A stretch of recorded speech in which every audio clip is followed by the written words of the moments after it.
Greetings again. I think we have audio this time, though. I think we managed to get the microphone switched on, so let's see if that's working.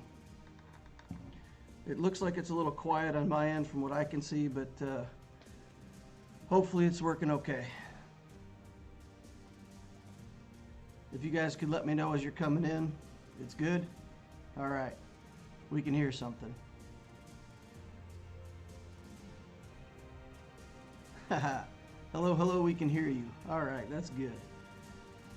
Good.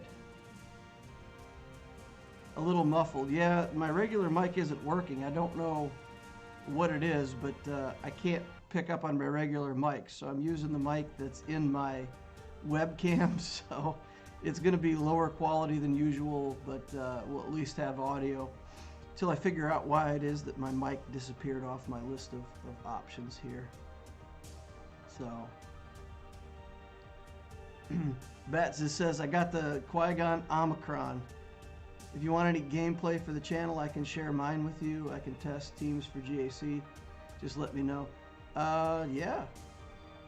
Sure, Bats. Yeah, no, I'd be interested to see what you're going to do with it. I have a feeling like if you want the best Qui-Gon team, you almost need Revan in the team, don't you? Instead of leading his own team, he might go second. He might go into the team of Qui-Gon. What are you thinking for your team, Bats? What you using?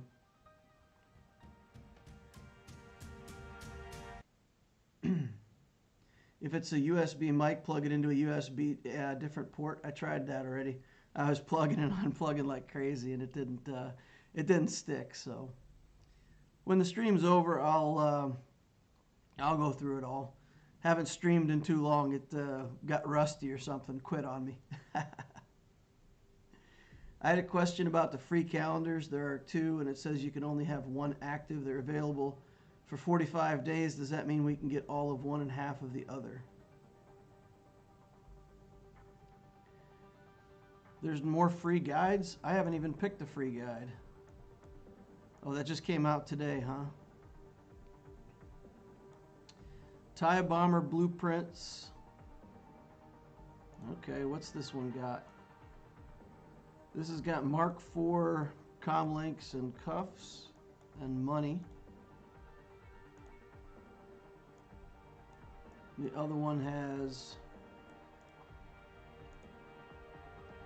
all kinds of stuff, fleet stuff, TIE Bomber.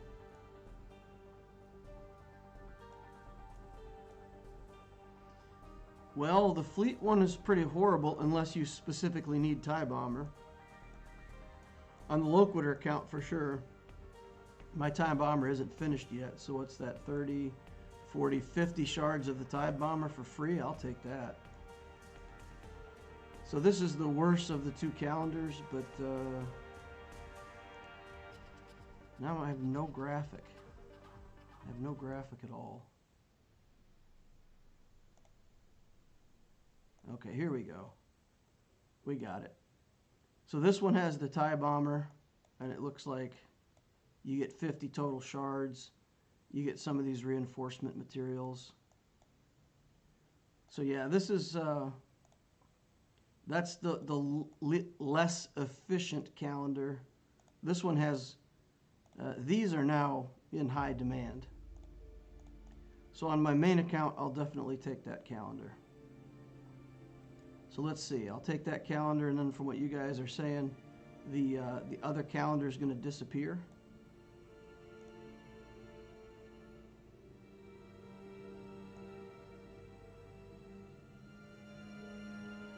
Well, it shows I can get it.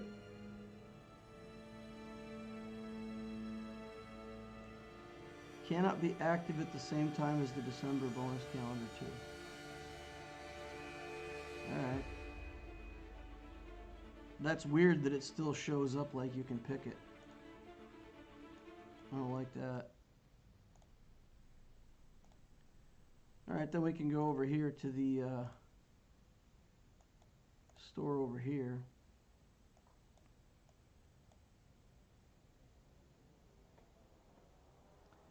Time left 30 days, 6 hours, so Yeah, it doesn't look to me like you can overlap them.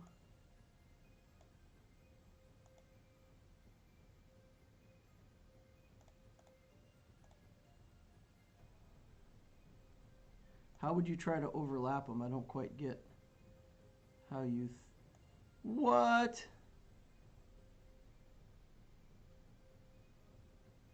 Oh, yeah.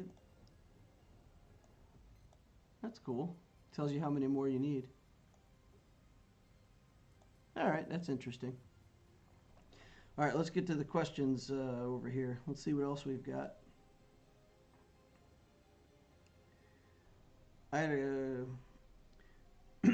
Do you think you need new starting guides?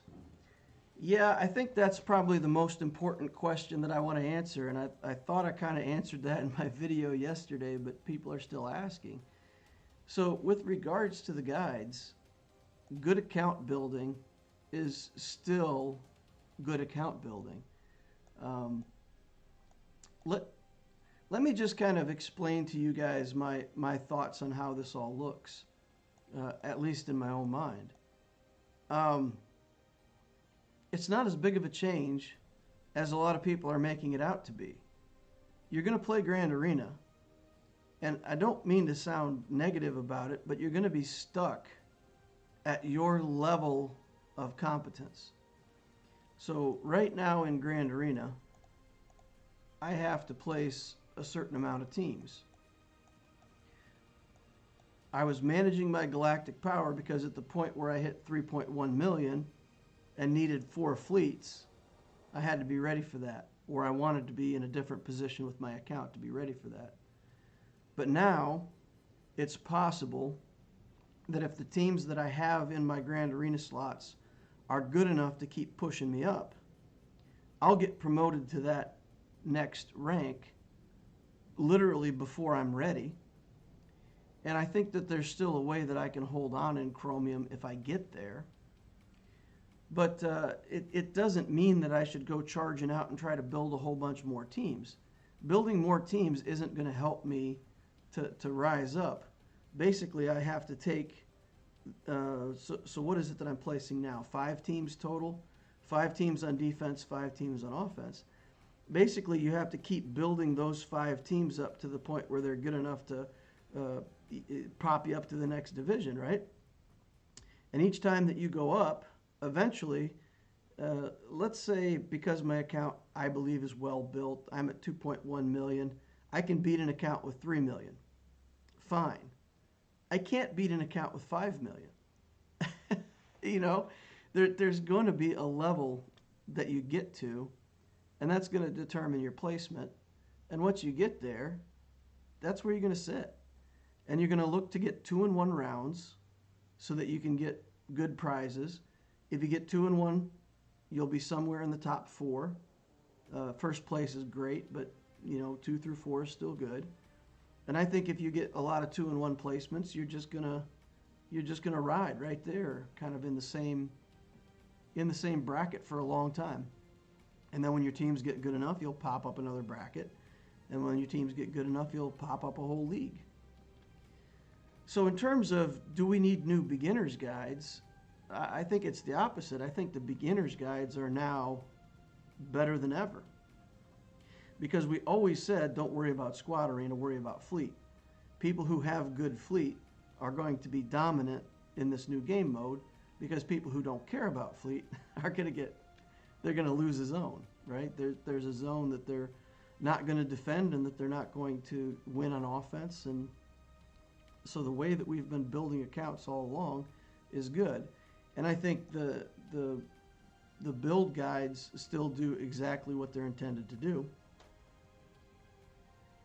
The Gladiator guide will probably get you the highest rise that you can get out of your particular GP. But there's still the whole rest of the game to play. There's still all of the guild stuff that you would want to build the Senator path for. There's still all the assault battles and everything that you might want to prepare for with the Techno Union.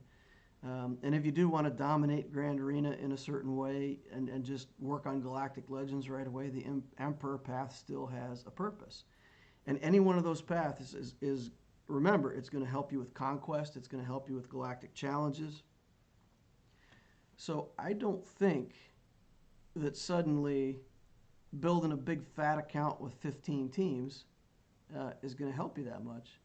Because again, if I'm placing 10 teams and I've focused on 5 good defenses and 5 good offenses, and you've just filled up the 5 teams with whatever you can get, I'm always going to beat you. Once I get to the next level and I need 7 teams, well, now it's going to stretch me a little thinner, and I got to use 2 of my worst teams on defense and 2 of my bad teams on offense, and I'll have to work on those teams until I get big enough to progress. But if you're a 500,000 galactic power and you say, okay, I'm going to build 7 teams right away because I think I can get to chromium, you're not going to get there because the quality of your teams is not going to be good enough to get past the defenses that the opponent is going to set. So when we look at it this way, don't think that you're going to build some account that's going to go to Kyber at 2 million galactic power. Because the idea of getting to Kyber and fighting a 6 million account at 2 million, I just don't see how that can happen. You won't have enough teams to place, or the quality of your teams won't be good enough. So for any galactic power, for how you've built your account, you're going to rise to a certain level. And just remember, for 80% of the people playing, you're just going to hang in that division. 10% are going up, 10% are going down, 80% are just in that division. And you want to rise as high as you can, but then you just want to hold on to that and prepare to pop up to the next level. Going up to the next level doesn't get you so much rewards that you want to change your whole account building strategy. So I don't know if this makes sense to you guys, and I haven't kind of caught up with the chat yet, but Grand Arena itself, just understand that the way Grand Arena plays out isn't changing that much. So if you were winning before, you're going to win now. And that means that you're going to, you're going to get your initial placement based on your galactic power, and you're going to pop up a few divisions from there. For sure, if you're a winning player, you're going to go up a few divisions and you're going to be playing up. If you were going 6-6 in your Grand Arenas in the past, then wherever you get seated at first, you're just going to hold on to that. And it's the people that truly don't care will slide down, and we'll see them later. But yeah, I don't think there's any logic that says I can start a new account and I can build it in a way that by 1.5 million I'm going to make Kyber. Because you need 22 teams at Kyber. You can't build 22 teams at 1 million galactic power that's going to make any sense. So I hope that's all making sense to you guys. Hope you had a great vacation. Thanks, TK. I did. Yeah, absolutely. Good vacation. Got to play around on the beach, walk in the sand. The weather was good for a few days. That's pretty good.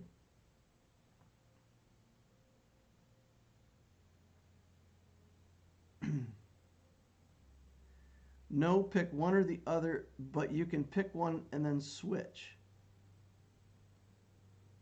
You can grab one, get the day rewards, then switch to the other. Huh. Interesting.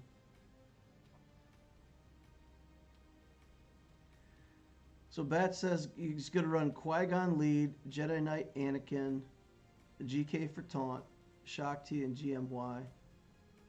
Ideally, you want Kiadi Mundi. 7-star Cam can get crazy on offense. Yeah, 60,000 offense. That's just insane. That is insane. Bookish says the video did with Fellhammer was very helpful. Are you going to do more like it? Maybe. I mean, if other people are interested in doing mods, I would only do that kind of stuff with Patreons, but if one of the other Patreons wants to duplicate that workshop, all I have to do is hit record and then edit it and try to make a video out of it. So I'd be willing to do more if there's other people that need help and we can work it out like that. Yeah. You can double up one day. Huh.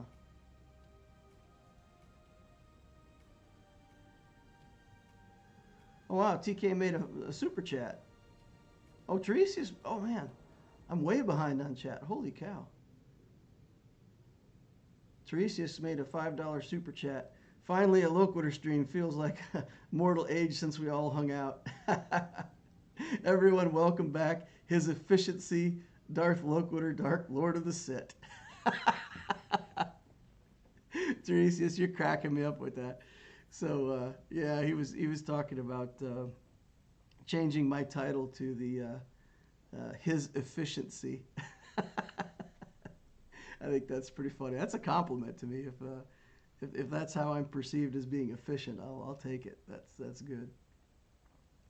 Pick the TIE Bomber 1, get the 25 free shards, and then switch to the other calendar or vice versa.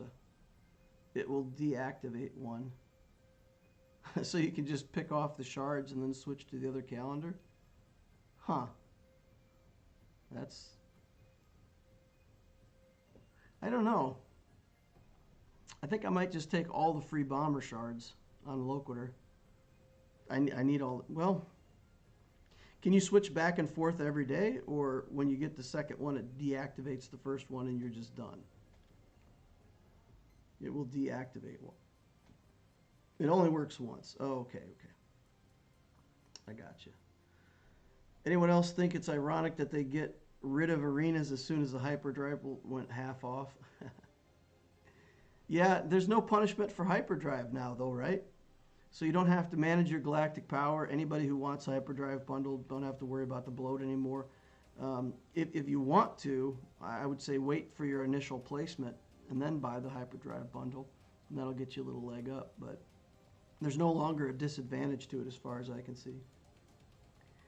Finishing up 3PO for the Padme team, debating which way to go next. I can go gas for JMK, but gas or JMK, but I don't have cat. Have SLKR, which would you... Well, you guys know my opinion. I believe that Galactic Legends are going to be the key to unlocking this new game mode in the new way Grand Arena's played.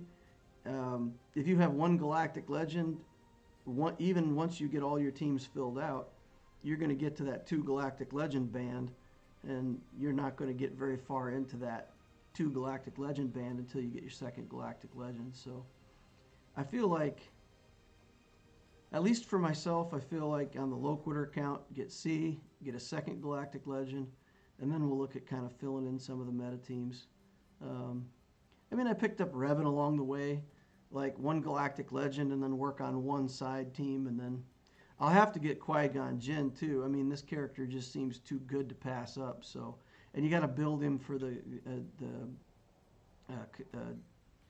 Jedi Master Kenobi anyway. So it feels like I'm going to have to take a little bit of a break and build a Qui-Gon team here on my way by.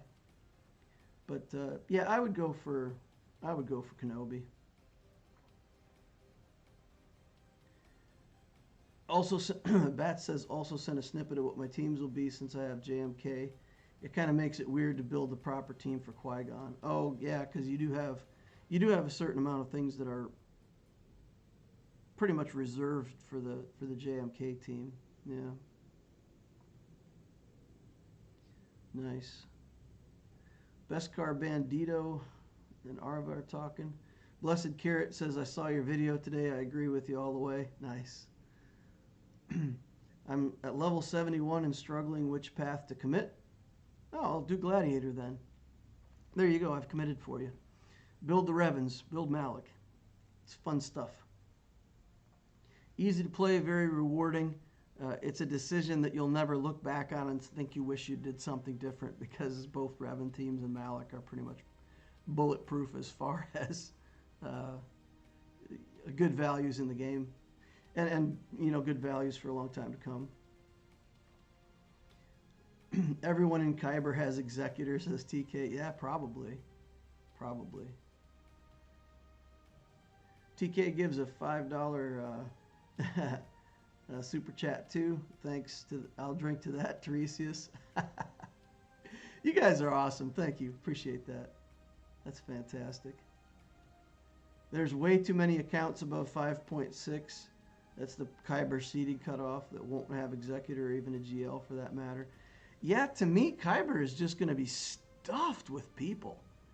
Like, I guess only 10% of them are coming down. But if, let's say, I don't know, I'm gonna make some bold assumptions here. But let's say that each division should represent 20% of the people in the game, right? Divided up into 5 divisions. When you get up to Kyber, there's definitely more than 20% of the active players who've been playing a very long time and are at that Kyber. So I feel like there's going to be a lot of people in Kyber. That division is just going to be stuffed to the gills. You need to check your mic. Your sound sounds weird. My mic doesn't work, honey. I tried it. This is the best I can do. Oh, okay. Okay. Getting the missus in here saying that I don't sound very good, but it's the best I got tonight. To me, it seems that GAC defense is more important than in the old system. Scott, I think that depends a lot. It depends a lot on whether or not your skill rating is going to be based on the number of banners that you get, or if your skill rating is just going to be the win. So if you win, you get 1 point, you get a skill point, and that's it. Or, you know, whatever that number of points is for a win.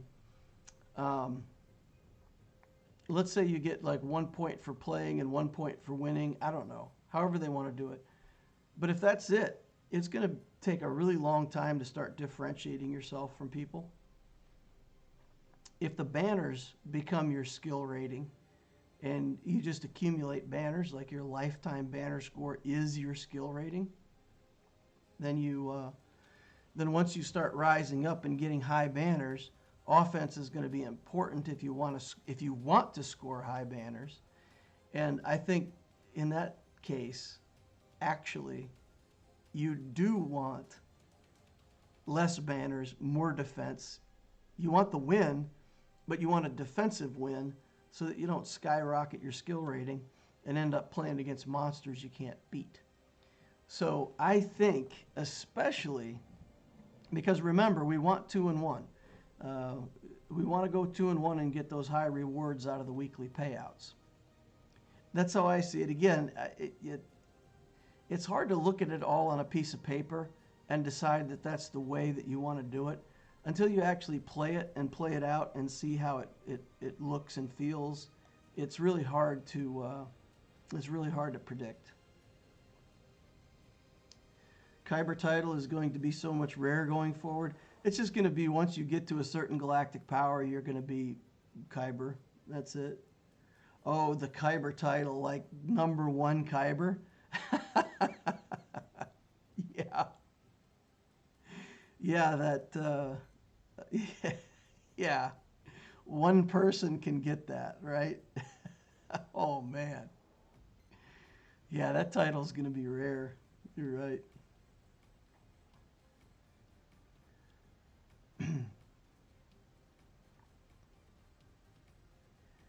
All right. I think you're actually wrong about that part, Loquator. I think lower divisions will be absolutely stuffed full of dead accounts, and thus the Kyber cutoff should actually become easier. Well, Arva, I mean, if you're talking about like a 4 million galactic power account, then yeah. But what I'm saying is that if you're a newer player like my Loquator account with 2 million, don't expect to get to Kyber. I think you're wrong that the lower division will be stuffed full of dead accounts. Thus, the Kyber cutoff should actually become easier. I don't know. I think there are some accounts with lower galactic power that will be able to get to Kyber, let's say, sooner than the initial rating, for sure. So, yeah, I don't think for people of a certain galactic power that it'll be hard to get into Kyber. What I'm saying is when you're low galactic power, You still have to build up enough teams. Or maybe I'm answering the wrong question with regard to that. Qui-Gon Jinn about to become swole. Yeah. I think in general people should be less concerned with the fiddly bits of division placement. It's why the guides are still good. Build an account with strong teams. Yeah, Matt, that's the message, you know? How you build an effective account is for the whole game. It's not to... I don't see an easy way to try to game the new system where you can go, okay, you know, build an account this way and you'll be able to go straight to Erodium and get a huge payout. I think you just got to earn your way up. Now, let me ask you guys this, because there is, let's say, in the beginning, there's going to be all of these accounts up here that are high-level people that don't play or don't care. Those people will start to play a little bit because they won't want to lose that crystal income once they get it. Even people who don't care about Grand Arena, if they can just plop down 11 strong teams, play with a couple Galactic Legends, and just keep themselves in the division, they're going to do that. I think even people that don't care aren't just going to give up on their division. So some people are going to filter down. Some people are going to hang up there. And there's just going to be a lot of up and down in the middle at first. But there's a chance once all this gets locked in, and let's say you're somewhere in the middle. Let's say you're in, I don't know, let's say Chrome 3. Let's just put it in the middle, right? Let's say you're in Chromium 3. If everybody else around you is building their account at the same rate that you're building your account, could it be that you never exit Chromium 3 ever? That you just stay in Chromium 3, waiting?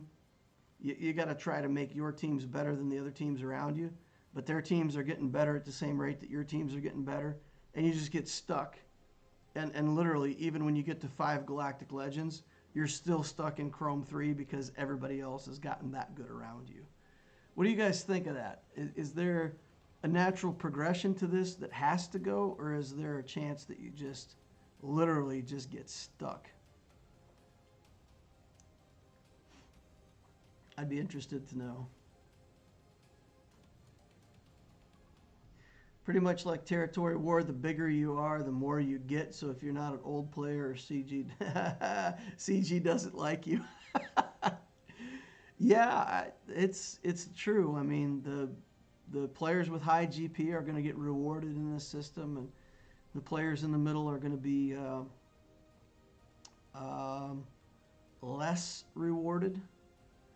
So it's actually the wrong way on the snowball, right? So the smaller accounts get less, so they can't rise as fast, and the higher accounts get more, so they can focus on new content. I don't know. It's kind of a weird system. They should score like chess, where your opponent's rating is taken into account or calculate. Ooh, do an ELO system? Yeah. I don't know. I don't know. What do you think? We get to 2,800 in the Grand Arena rankings? For anybody who doesn't know, 2,800 is like a ridiculous chess ranking. There's like, I don't know, 10 people in the world that are at that rating or something right now. So,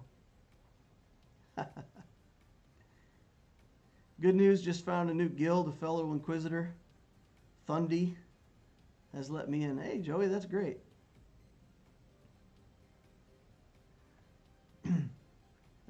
Joey says, glad I locked up the Kyber Contender title of top 10. Hey, that's great.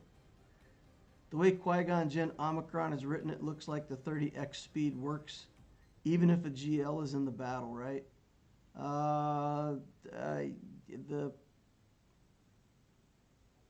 The plus 30 speed works if he's in the lead. So you're talking about like having JML not in a leadership spot? Yeah, I think you still get the extra speed, but you won't get, no, because you won't get the leadership. Oh no, he'll be in the lead spot. Yeah, okay. Yeah, so you get the plus 30 speed, but you wouldn't get the bonuses. Did they kind of screw people over who bought the hyperdrive bundle at half off? Lots of GP, but not enough development to compete at that level, at least at first. No, actually, I think it's no problem. I think people that bought the hyperdrive bundle, even if they get a little higher placement than they deserve initially, they'll stay within probably one level of where they're placed initially at that low level. I don't think it'll be an issue at all. I think any new hyperdrive players are just fine. Scott says that makes sense. I like the perspective of going 2-1. I was worried about going from winning to losing. Yeah, exactly.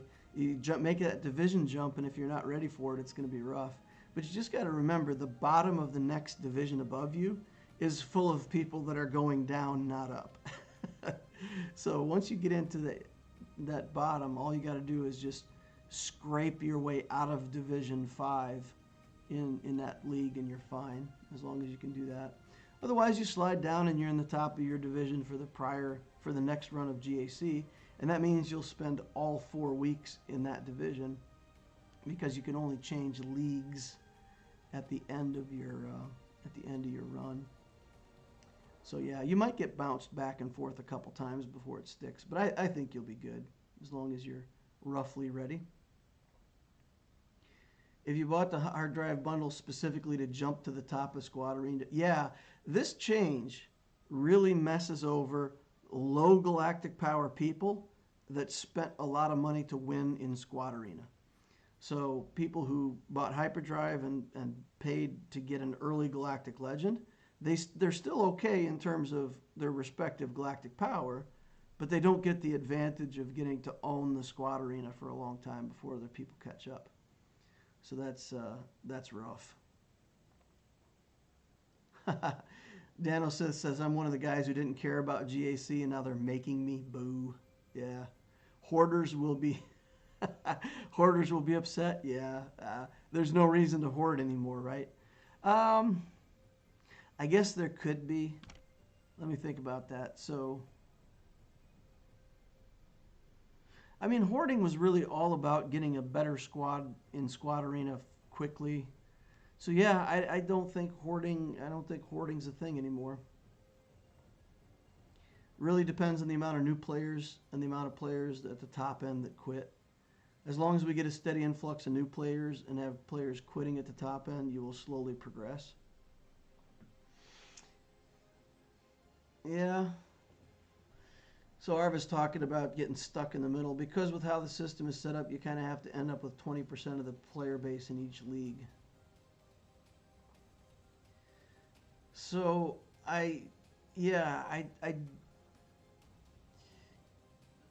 again, if you go through statistical regression, there's going to be a lot of people that get pushed out of Kyber. So let's say Kyber represents 40% of the player base, just for a number. A lot more people will be sliding down out of that division than any other division. But then more people are going to be going up the next season as well, because people are going to push their way into Kyber. So I think Kyber stays bloated for a long time. It's going to take a lot of cycles in and out before that would ever level out. At least to me. It seems like it's going to take a long time to rationalize.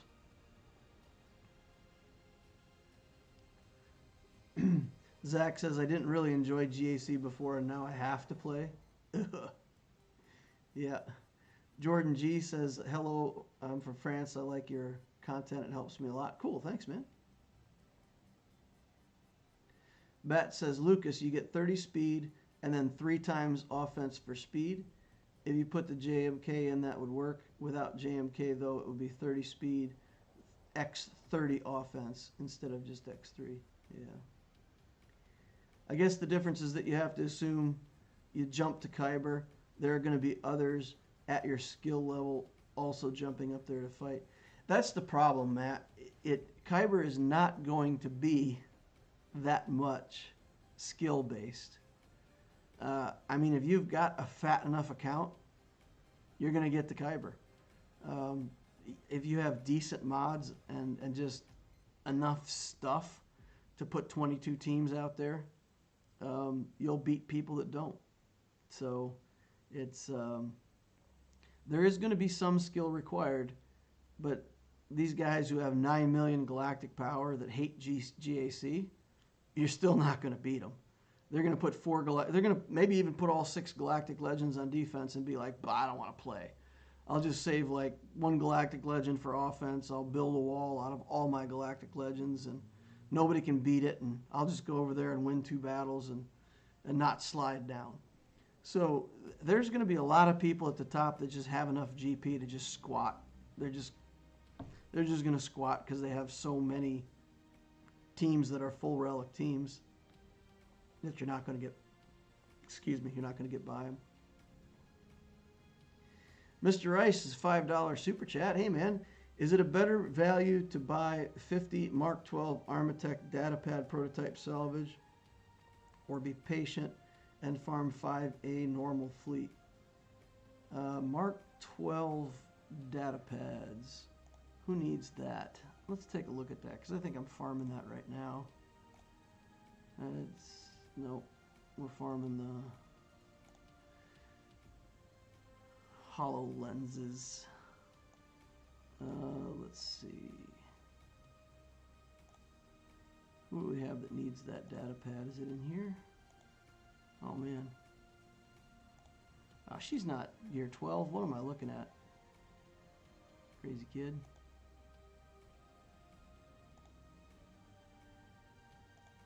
Okay, Mark 12 data pad. ARG. I just want to see the cost on it because I think that one's like a 25 per element cost or something like that. Who needs a data? There we go. Let's take a look.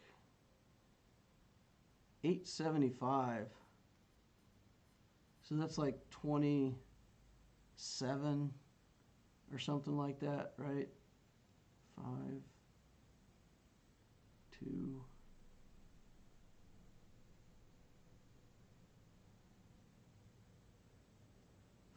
$750. So it'd be 37. Eek. Nah, I'd farm those. I wouldn't buy them for crystals. I'd farm them. Yeah, this is a pretty bad value for crystals if that's what you're talking about, buying them for crystals. Now, if you want to buy some of them out of the shipments, they're $720. If they show up in your shard shop here, they'll be $720 for 4. It's okay. If you've got the shard store currency to do that, you can accelerate your farm a little bit over there. That would be better, in my opinion, than buying them with crystals. Arva says, yeah, but I don't think Kyber right now considers 40% of the player base, rather more like 10? Really? You don't think that there's a ton of players that are at 6 million? Honestly? I'm just asking because I feel like there's a lot of players up there. I mean, my Allura account is what, 6 million? If you've got a couple Galactic Legends, you're going to be in that range, right? You're going to be in the range of 6 million. So I got 3 Galactic Legends, that puts me at 6. I feel like there must be a lot of people in that range. You think it's not, huh? Interesting. Well, when they redid the Grand Arena rounds last time, didn't they say that they did statistics and they tried to set up the Grand Arena so that there were an equal number of players in each respective category? So you ended up with this goofy little band at Division 3 where there was less galactic power because there were so many players right at that moment that were between 5.4 and 6. And there were 2 more divisions above that. So that would say that a third of your players, in theory, like a third of your players in Division 3, 2, and 1 and that division was at 6 million. So 6 months ago, or whenever they made the last change, a third of the players were already above 6 million. Maybe I understand incorrectly what they did back then, but I thought they had taken the 11 divisions and divided it up so that it was, you know, an 11th and 11th and 11th all the way down. And that's how they set the galactic power of those divisions.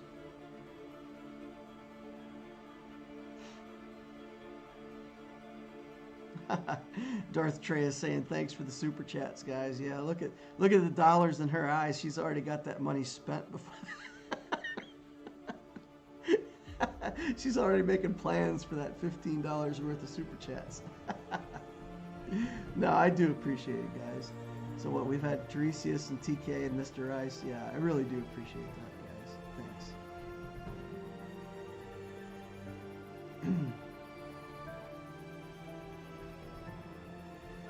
All right, so let me catch up on chat. Graham Case is here. Evening, DL. Ken says, I miss GAC. Yeah, I think a lot of us do. What are you going for now on the Allura account? We'll talk about that. That's good. Not signed up for the events, but still in the rating.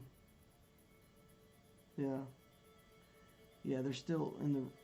Oh, I see what you're saying. So there could have been a lot of people who don't really care about GAC who didn't even sign up. And GAC can't require a sign up except for the weekly events. Huh. TK says Trey getting Chipotle tomorrow. Is the Loquitur account close to Cat? No, not really.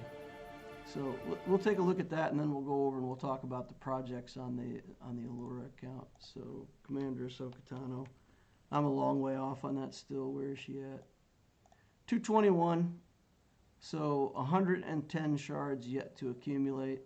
My target is to get 30 shards every time Conquest is up, and that might mean 6 purchases at 600 crystals. It might mean purchases for the little tickets if I can get them out of the Conquest. However it works out, that's my goal, is to get 30 each Conquest, and then I will be done in 4 Conquests. So that's the goal I have set for myself on Cat. Now for the main account, I finished up Rey, and of course we're working on getting her ult now. That's an obvious next step for us.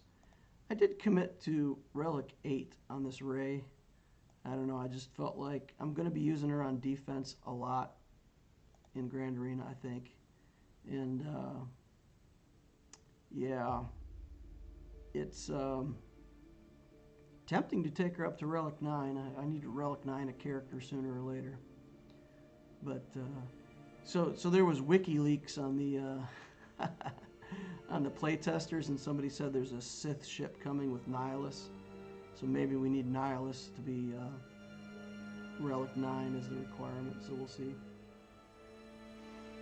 So projects over here for the Allura account. I want to build Vandor Chewbacca for the Rey team, so that's one of my projects. And that'll finish up the Rey team. Yeah, let's see.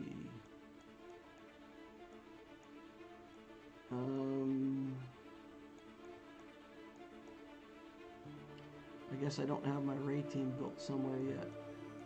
But the team would be IG-11, Queel, Commander Ahsoka Tano, and the Vandor Chewbacca. That's the team I want to build. So I'm going to relic him. We're relicking Cad Bane because we need that for fleet. We've got a Gear 12 Cad Bane, so our Executor is worse than most other Executors right now. Got to get him finished out for the Xanadu Blood. Newt, I was going to relic him, but if 3v3 is not a thing anymore, then probably may never relic him. I don't know. We'll see. And then I'm working on this Bad Batch. Gonna relic all the Bad Batch and try to make a cam team out of the Bad Batch. Gonna try. And I am building Omega 2 along with the rest of the Bad Batch, so I can just have All 5 of the Bad Batch. My next big project over here will probably be JMK. We gotta build Qui-Gon anyway now. Pretty much have to, I think, with that ridiculous Omicron. So if I have to build him and some of this other stuff anyway, then it makes sense that I just go ahead for JMK as my next big project. So a little bit of Phil stuff, working on these guys in the background. We'll start relicking JMK characters and get Kenobi. Big long-term project, some Phil in between.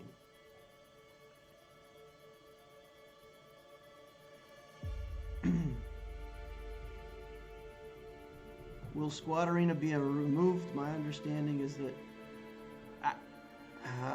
I better not speak out of turn, but my understanding is that Squad Arena will still be there. It'll just be decoupled from the crystal rewards. So you may still have to play 2 battles a day to get your quest done or something like that. For anybody who doesn't know, if you really don't want to play, you can go in and immediately forfeit, and it counts as a game played. So you can either play on auto or just forfeit if it stays around. But I don't know. It wasn't clear from the posting because they still have a bunch of stuff for Squad Arena at lower levels, which I feel like the Squad Arena thing is going to stay there. It's just not going to have crystals associated with it.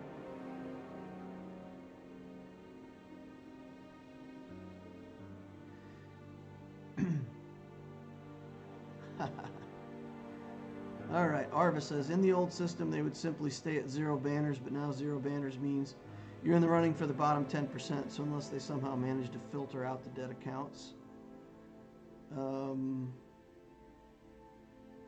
Yeah, I guess the dead accounts will slide down pretty fast. And that 10 for playing, the dead accounts won't get to 10 for playing, so even if it's ridiculous auto-deploy, you'll still get your 10 points and get the victory points for winning. So they made it so that the dead accounts will continue to slide until they're gone, at least, so that's good. It should be flat out impossible to demote for a few months. Boy, I don't know. I think you're right, Arva. I think it should be really hard to demote if you're playing.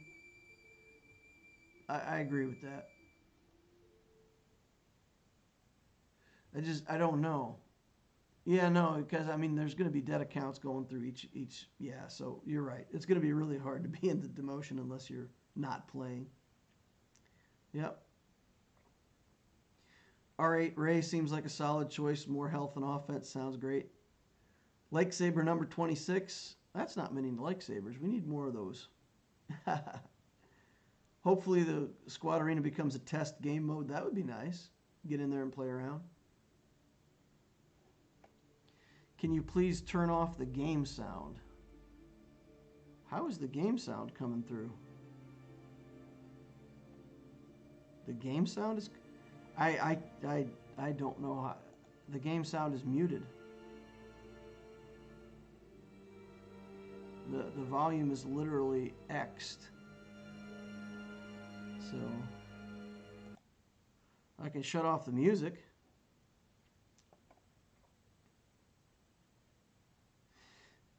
If there is game sound, I don't know how. It's crossed out. It's hard to hear over your background music. All right, I'll just shut off the background music for now. Started my ticket farm for C. Only 2 current farms are dark side. I'm going to get Bo-Katan for JMK. Should I gear farm or pick more character shards like Red Trooper? I don't really see that there's much of a difference between farming hard nodes and farming non-hard nodes. Like when I farmed a hard node that cost, full price, I got 5 tokens. When I farmed a 10 cost normal node, if I did it 10 times, I would average probably 5 tokens. So it feels like to me the averages are about the same. I don't think you get tokens faster one way or the other. So I would do what you normally do. You know, if you want to farm hard farms, then do it. If you just want to farm for gear, then do it. If you're farming dark side, you guys know. I mean, the dark side node that I like more than most is here with the back to gel. I'm always out of this back to gel. Like literally, I cannot farm enough of this stuff. It gets me this, and then these become the materials that I crunch up to get the relic materials that I need. So I think for when I farmed Sith Eternal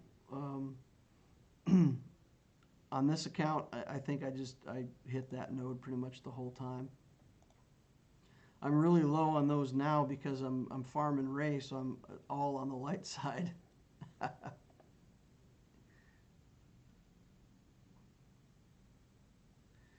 Okay. Yeah, I'll cut the music for tonight. Or I'll put it on. I tell you what, I can put it on, but I'll put it on real quiet. I'll cut it about in half.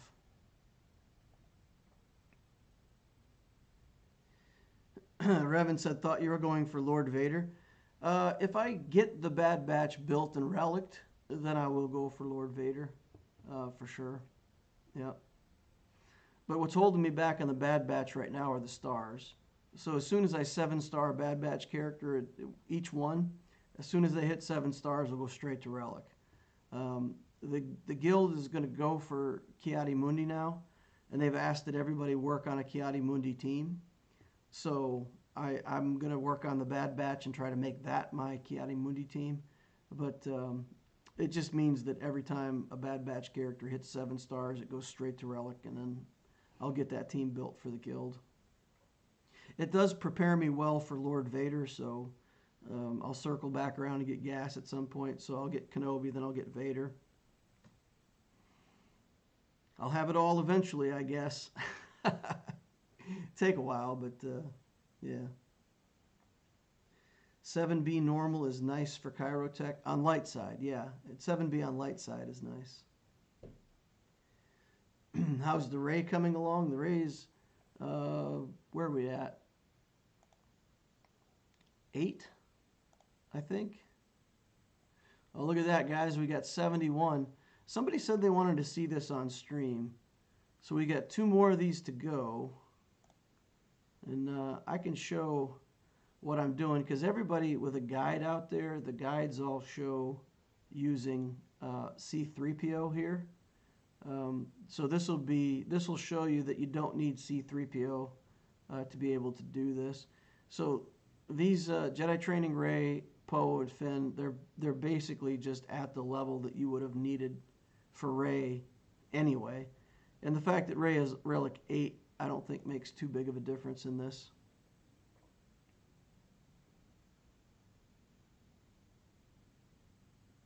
I saw a low gray there. Are you going for C3PO? Yeah, I'm buying low gray out of the guild store. I'm not going to get him any other way than out of the guild store. So I look for his shards there. I'm buying them. I'll get him eventually. So the key thing here is actually Jedi Training Rey. She is the key to winning this this matchup. You got to get her to taunt so that they hit her and protect your other guys. And the way that this taunt works, it kind of refreshes your turn meter. You can actually give it to her with another character. Her middle skill is going to put healing immunity onto Kylo. We've got to kill him first before he has a chance to scale, and then we can clean up these other 2 guys. But in order to do that, we've got to keep that healing immunity on him. We'll target Finn first, and we'll just build up some extra protection here. All right, this is good. So then we'll give this back to Rey, and we'll do some more protection again. And then we'll do the wiggle. Now we're gonna right away we're gonna go ahead and get that healing immunity onto him. And then we're going to pass this right back over to Rey, and we're going to get her another turn. Now, if you use this hand wave on Kylo, you're going to get him 10% health and 10% protection. So you definitely never want to target him with the hand wave. But we're just going to cycle our turns as fast as we can on her. Throw this whirlwind every chance we get. But we're just looking for as many turns as we can, because remember, we got to get back around to that second skill now and get that healing immunity put back on him. All right. And then let's just do this and give Rey some more, JTR some more stuff. We'll take some counterattacks here, but I think we're okay. All right, Finn's looking pretty bad. We'll throw the whirlwind here. Just do a basic. We're going to use him to give the turn back to Rey again, so that we can get that healing immunity right back on him. And then we're going to target him, make sure he doesn't get killed by accident here. We'll do it again just to make sure he's got a good stack on him. Target one of these guys, do the hand wave, get another turn right away. Illuminate our destiny. Give herself another turn. That's the gimmick here. We're just going to keep giving ourselves turns. Get the whirlwind.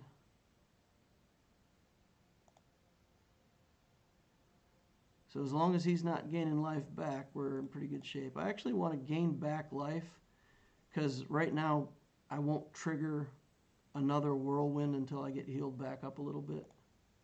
So we want to keep triggering whirlwinds. This should be it for SLKR. And now we can just put it in auto. Oh wait, auto doesn't exist. I'll just keep stacking up Finn. Do the same gimmick over here, put the healing immunity onto him. And do a whirlwind.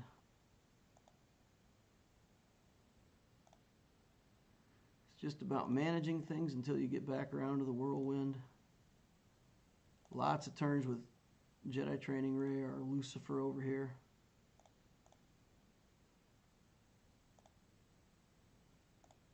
Illuminate our destiny again. Give herself another turn. Get the healing immunity onto him. And then we'll just keep chunking away.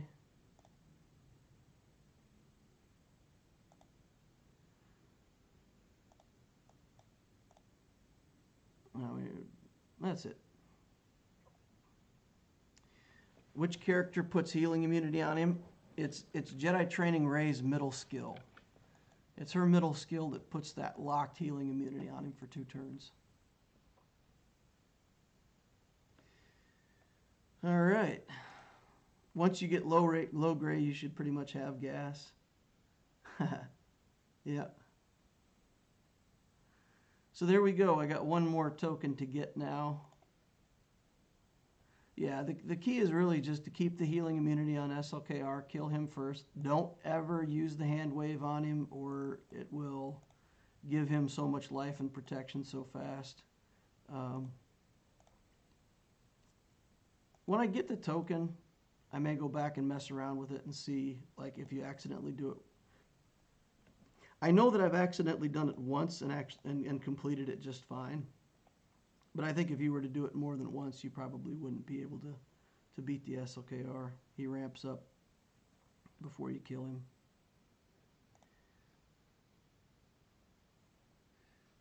All right. What other questions do you guys have? Talked around the world. I think really the whole Grand Arena Change thing, I'm telling you guys, good players will rise up above their initial placement. You guys will do fine. But there's not really a way for you to skyrocket yourself to Kyber. You know, I don't see a way that somebody could say, I'm just going to build 22 garbage teams and make it to Kyber, because you just won't have the quality. And that's the thing that I worry about, because I've heard a lot of people saying, oh, I'm going to bloat my account now. I'm going to blow it up so that I can get higher placement. and I don't think that's going to be useful for people. I just don't want people to make that mistake and think that they're going to get something out of it. But it does free us up to do more with galactic power, right? Like there's no more waiting on relic 0 and then timing your escalation to the next relic levels and things like that.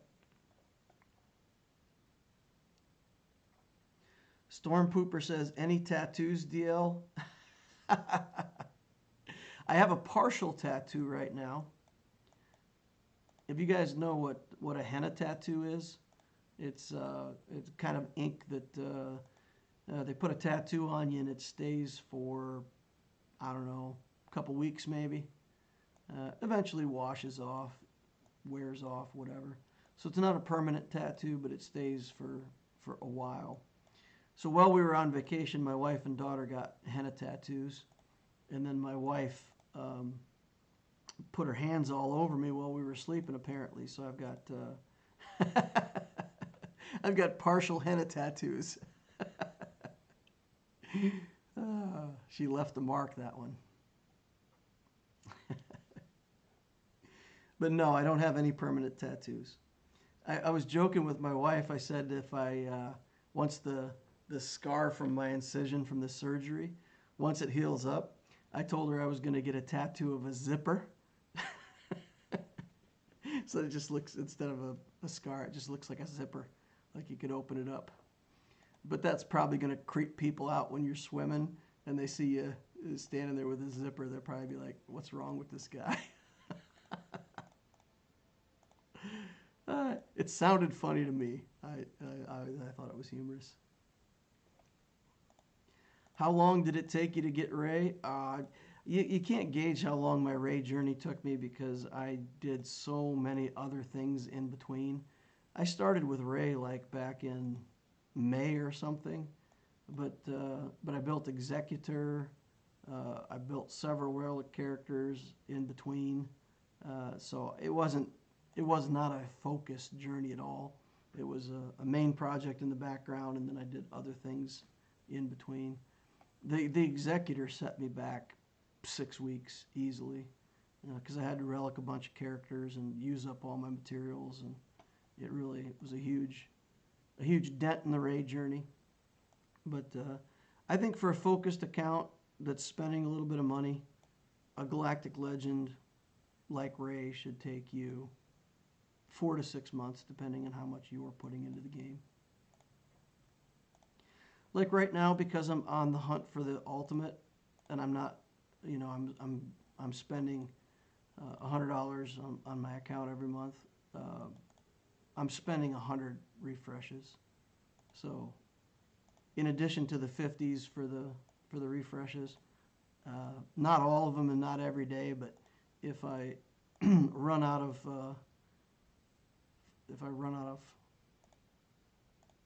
energy before I run out of things to farm, then I go ahead and do 1 or 2 refreshes at 100 gems. So that's the power that you get with spending a little money, is you kind of flex up a little faster. But free to play, the Rey journey. If you're in a position like me where you've already got one Galactic Legend, the next one should take you about 6 to 8 months. My feelings. Again, if we take like a 2.5 week average, if you say you can relic 2 characters every 5 weeks, then just look at the number of characters, and if you need 12, then that's 6 times 5 is 30 weeks. So that sets your timeline at, what, 7 months? And then you can accelerate that based on any spending that you do.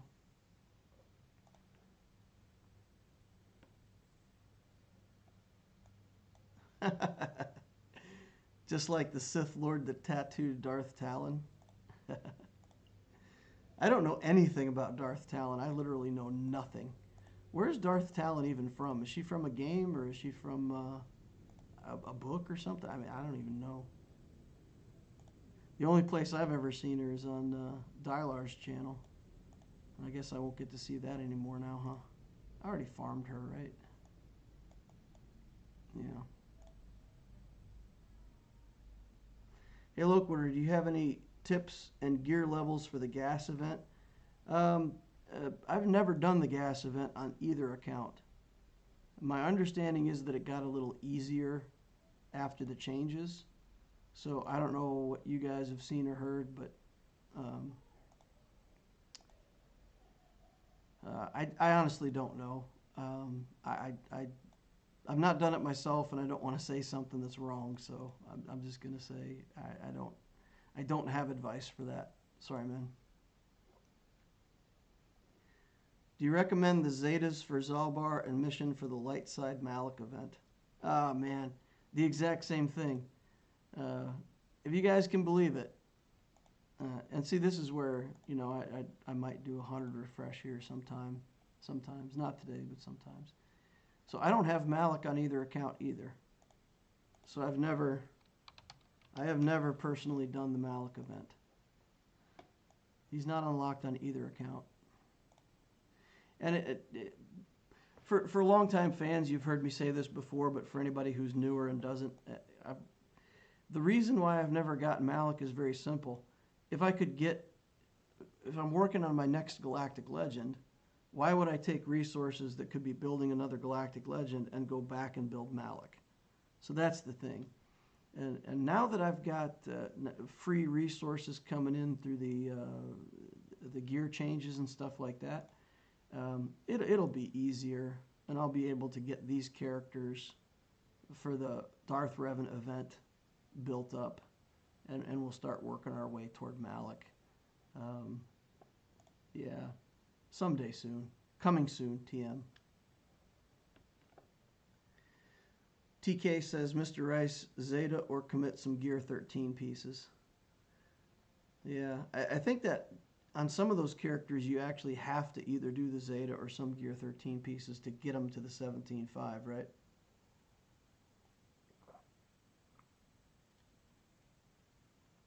Missingno says, I've been doing the P4 gas since the beginning of the stream, and I want to break my phone. Wow. Frustrating, huh? TK says, I put the Gear 13 pieces on, and I wish I'd done some Zetas. Oh, okay. You wish you'd done some Zetas. That's interesting.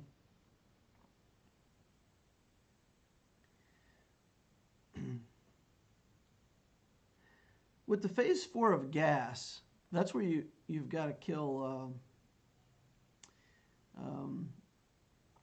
You've got the tanks in the background, right? And you've got to work on the main character. Oh, that's the Malik event. That's the Malik event, isn't it? Is phase 4 gas where you have to beat the clones with Grievous? Is it a Grievous team, or is it separatists that are led by Asajj or something like that? I don't even know. Guys, I honestly don't even know. Phase 4 is fighting against Gas 501st. Oh, wow. With the GAC changes, is it a good idea to go for Executor as your first GL? Ilya, if you built Executor as your first GL, it would be very strong. It would really be strong. So the thing you have to solve is the Razor Crest. So if you're lower GP and didn't get it out of Conquest, you just got to figure out how to get that Razor Crest to 7 stars, do the Mando, and build those characters. And it's obviously good for Fleet Arena. And when you have that and you can just throw that down in GAC, it's brutal. People who watch this channel should know if you're faced with an Executor on defense, 2-shot it, take a lead team in, pull some of the skills out, go in with your second team of Malevolence, and clean up the Executor. So it is beatable, but knowing that you have to drop a battle to beat it is a pretty big deal. And a lot of your opponents aren't going to know that. So if you have 2 fleets and one of them is like your Malevolence Geos and the other one is Executor, it's going to be such a huge advantage in Grand Arena. And So let's just talk about how powerful fleets can be in GAC. So if we look to the requirements for, let's see if I can get this up.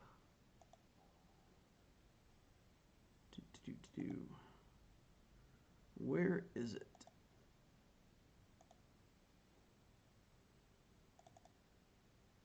Let's see.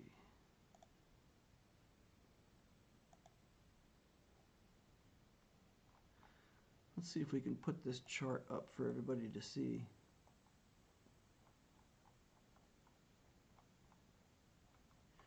So yeah, you guys can imagine I was scrolling through this and I was happy and I was happy and I was happy. And then I get to the bottom here where it shows that 3v3 is still a thing.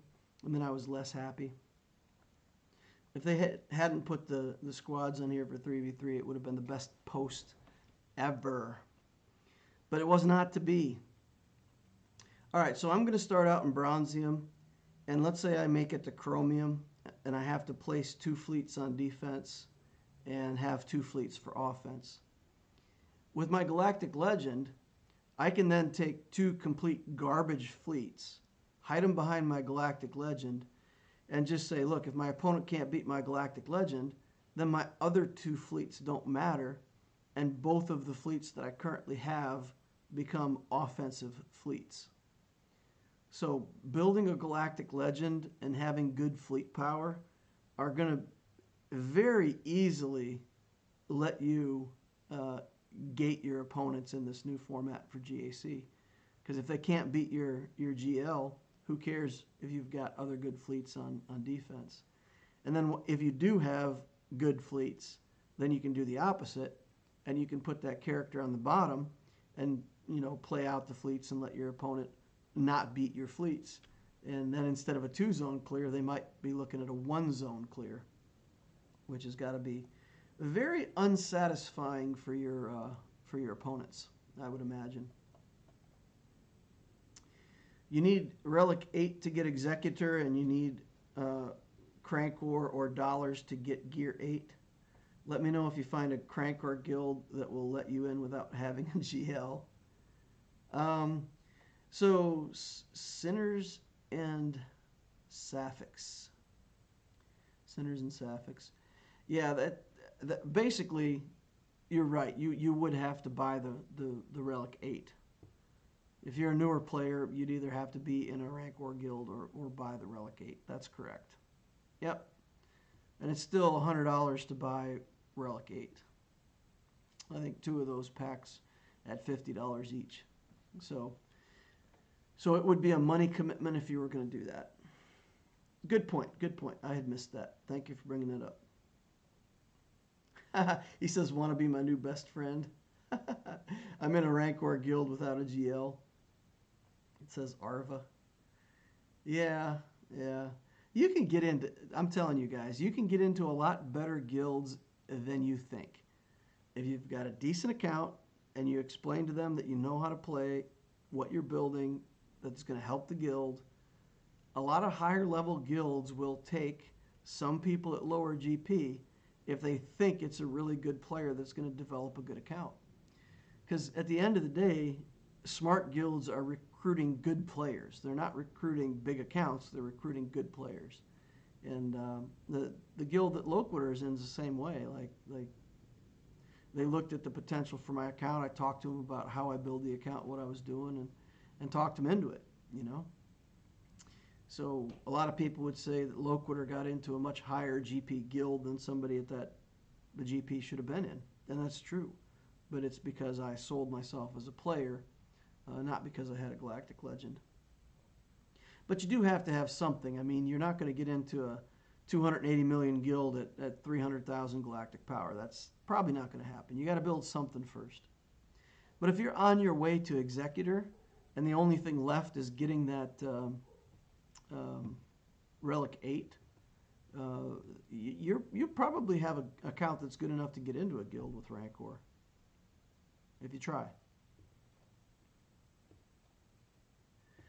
Rancor has around 150 million health, so you can pull your weight with just Padme and clones or troopers. Yeah, if you have 2 phases. You need to be able to participate in 2 phases. So if you can do phase 2 and phase 3 with the door with like a trooper team and a clone trooper team, but that means you need 10 relics.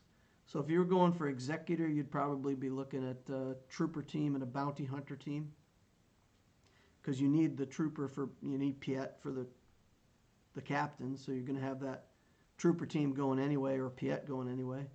So if you built troopers and bounty hunters, you could probably make enough contribution to get above 40th place in some guilds.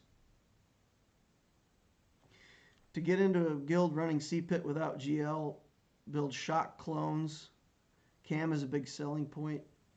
Yeah, Joe, that's exactly right, because shock clones get you the cam shard and also get, I don't know, what, like 2 million, 2.5 million, something like that, if you've got good clones in the Rancor. I feel like that seems like the right number. If you get off enough of the aerial advantage with Rex, you can do a ton of damage.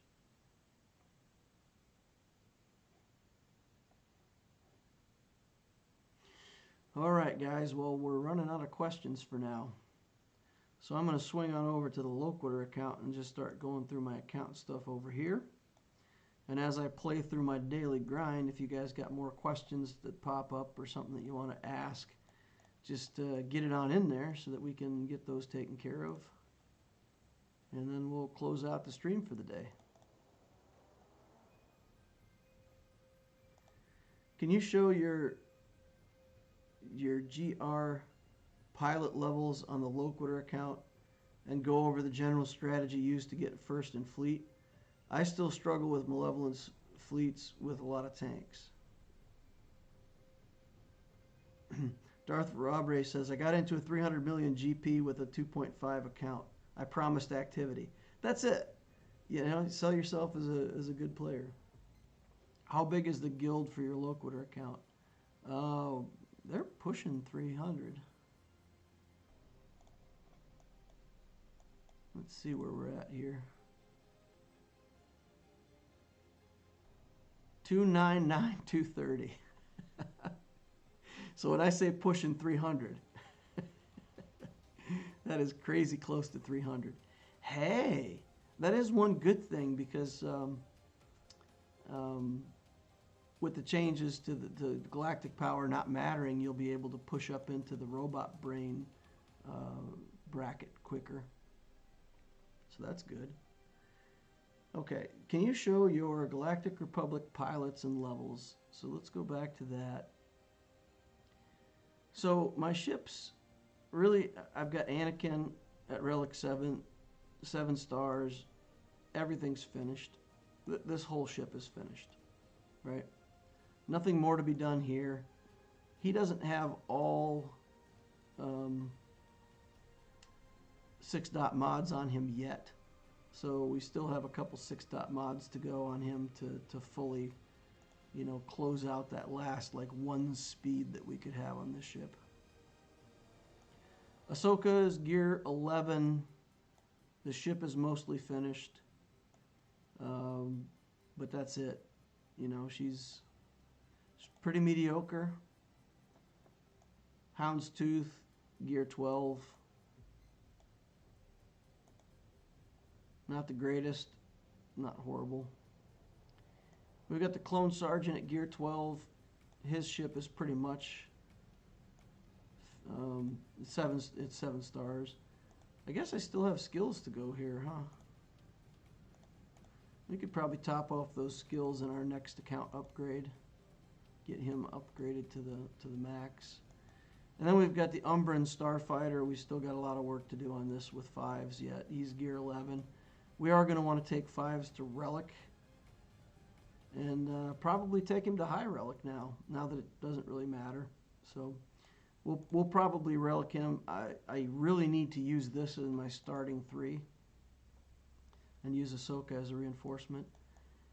How I win against a lot of the fleets in my shard right now is actually the Imperial TIE Bomber.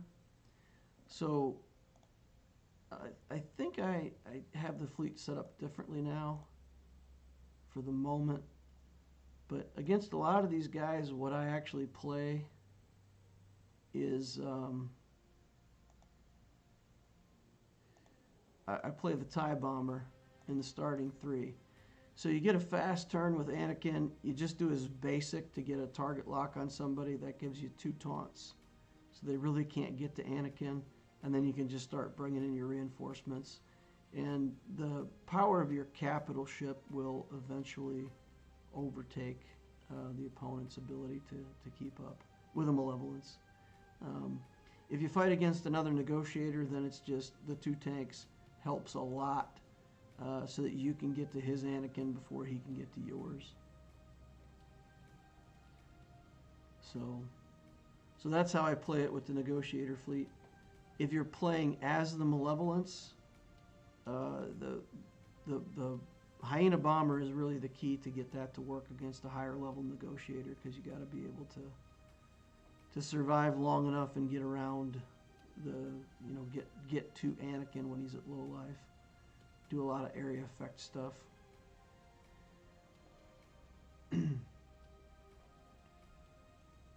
Help your guild DL bloat to 300. Nice.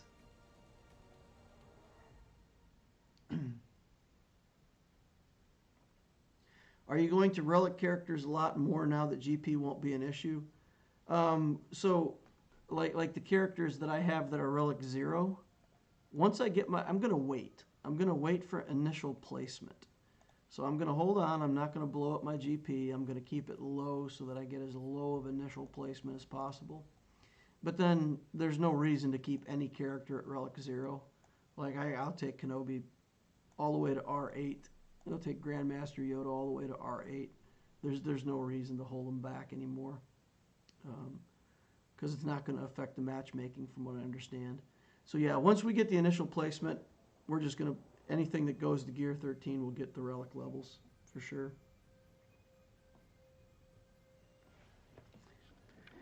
DL, can you talk us through the best GAC defense nuke teams other than GG and 5 bombs team?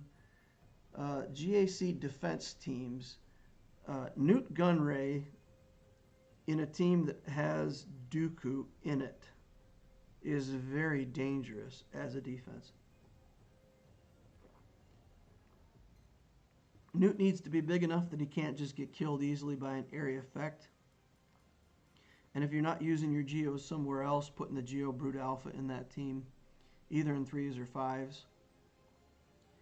And it just comes down to this. If you get the extortion on a character and Dooku stuns that character, the opponent could very well lose, because that extortion will start to spread. Dooku's stunning characters so they can't use the removal. All they can do is just get their turn back.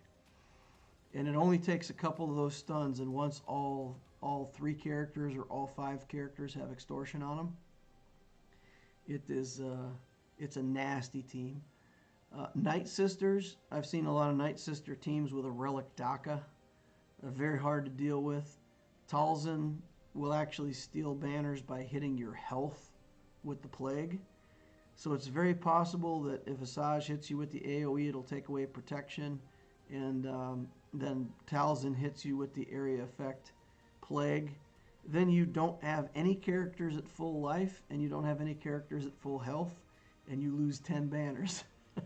So that team is, it's not hard to beat, but you have to have a team to beat it.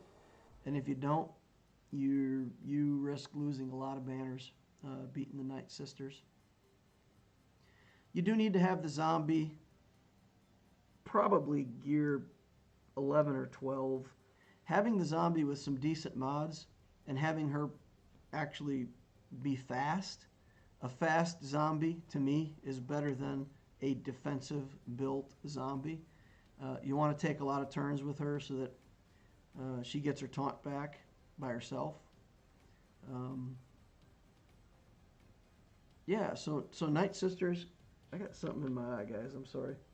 Night Sisters can be a bomb team. I believe that you can build a very strong Mon Mothma team with only Mon Mothma as relic. If you've already got a CLS team and you've already got 3PO and Chewie committed to a CLS team, for example, then that doesn't work. But basically, you want 3 Rebel fighters, and for me, it's just the Cassian U-Wing crew, right? Jyn, Cassian, and K2 are who I'm going to use. And then Mon Mothma in the lead. And then this Vandor Chewbacca, or the 3PO and Chewie. And if you relic Mon Mothma, 3PO and Chewie, she'll share 8% of her stats at the start with everybody. And then 3PO and Chewie will share 20% of her stats again. And you end up with this team that is surprisingly nasty. And that's the team that I build with Tenacity, guys, remember. Because Tenacity gets shared with her leadership ability, right? Max health, protection, offense, defense, potency, and tenacity. That gets shared. And when you look at C-3PO and Chewie, when he takes down stats to spread around here, if the leader is a rebel, 40% of the health, protection, offense, defense, potency, and tenacity. And then half that to everybody else.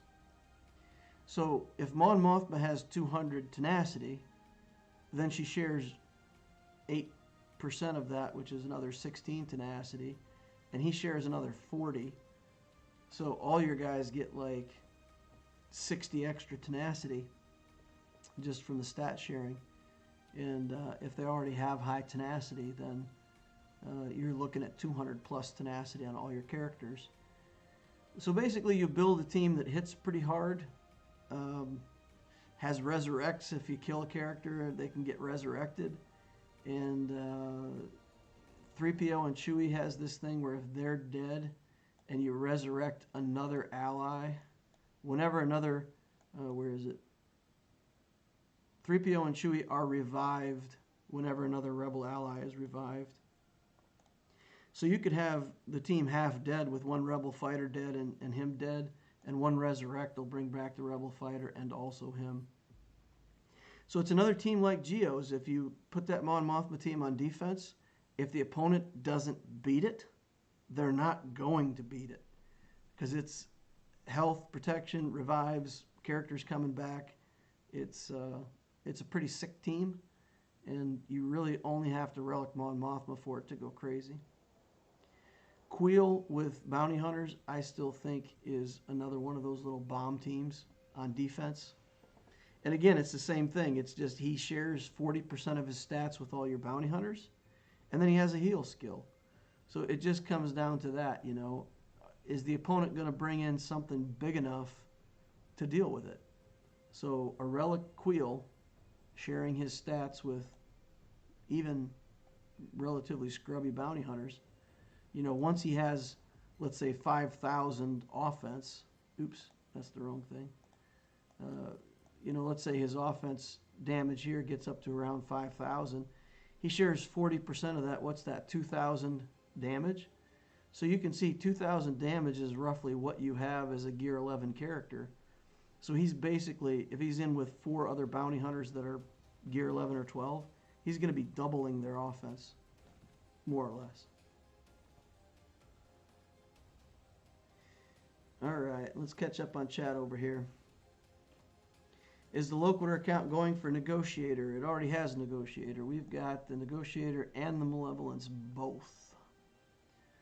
So that is the advantage of being in a good guild, guys. My account's barely over a year old, and I've almost got both of these ships maxed out. Of course, I got a ton of shards during that event that they had with the Malevolence, so that was a huge benefit in getting this ship up and running. But yeah, this is when opponents are scouting me, this has got to be terrifying, right? 2 million galactic power in both capital ships looking like this, and that Grievous is going to be relic very soon, this week. If all goes well, he'll be relic this week. So yeah, you'll have 2 full relic completed premium ships. Fantastic. Makes me feel good.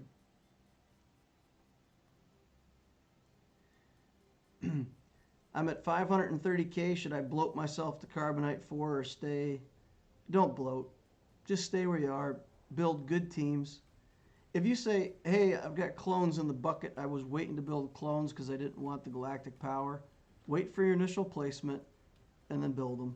You know, once you're initially placed, it won't matter anymore with the GP like it used to. But don't go build a team of garbage because you just want characters.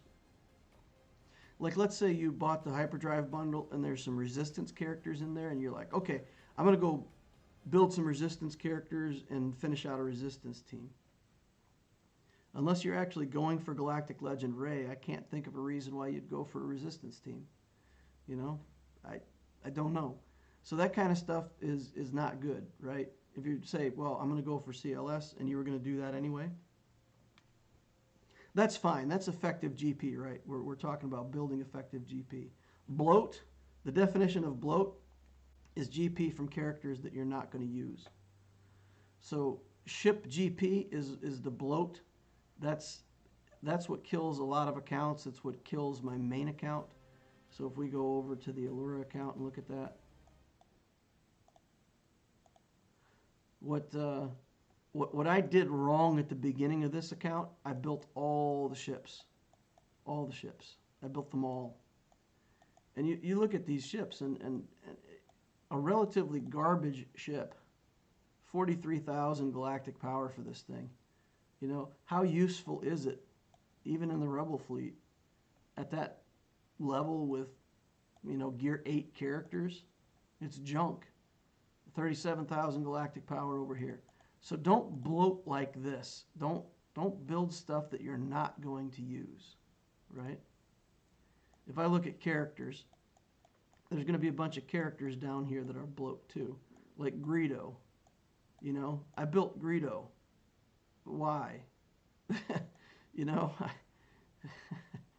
well, why Greedo? Why? Like I used him for a little while and never go back to him, never look at him, right? So he's 7 stars.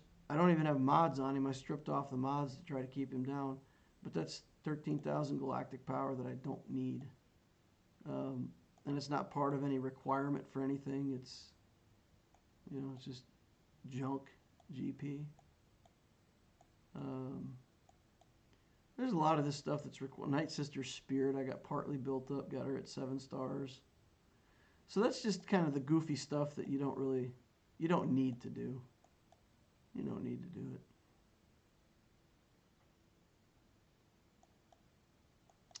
But if you were investing in something like Fives, Jango Fett, things like that, that's not bloat because you're going to use that GP for something. You're going to hit somebody in the face with it. Anyone else having trouble? Yeah, I'm sorry, Eric. My normal mic isn't working, and I don't know if you guys can tell, but I'm really shouting. I'm like yelling at the mic tonight, trying to be heard. So it's I'll fix my mic. We'll have the right mic working again for the next one. This is not my normal microphone. I'm sacrificing quality just to get some content out there, entertain people for a little while. I miss y'all. I miss talking to all you guys. It's been too long. So I wasn't even planning to do a stream tonight, and I came home and I'm like, man, I miss everybody. I gotta go get on stream. Why did you end up going with the Negotiator instead of the Malevolence? The beginner's guides all say to work into the Malevolence. Well, Tyler Poole, I can answer that very simply. I built the Negotiator, and I was unsatisfied with that build path. It was too hard. I had to work on Anakin's ship and a bunch of other stuff at the same time that I was trying to still build the Geos with Tarkin, because that's the only way I was getting my fleet placement. And there was a period of time where I really had a dip in my ability to work on my Galactic Legend project because I was trying to get Anakin's ship and all that stuff up and running. And it looks nice when it's finished. You've got the Tarkin fleet with the Geos, and then you transition into that Negotiator fleet with Galactic Republic. But it was clunky. It took way too long, and building the Hyena Bomber and the Vulture Droid and going into the Malevolence is more efficient. It's a better build path. So the reason why I did it one way and then I recommend another way is because I learned from what I was doing in this account. And I honestly believe that the malevolence path is just better. And then crossing over later into the negotiator when you can get it. Yeah, I think it's a better build path. It doesn't hurt anymore. JMK next? Yeah, JMK next on my Loquitur account for sure. Yep.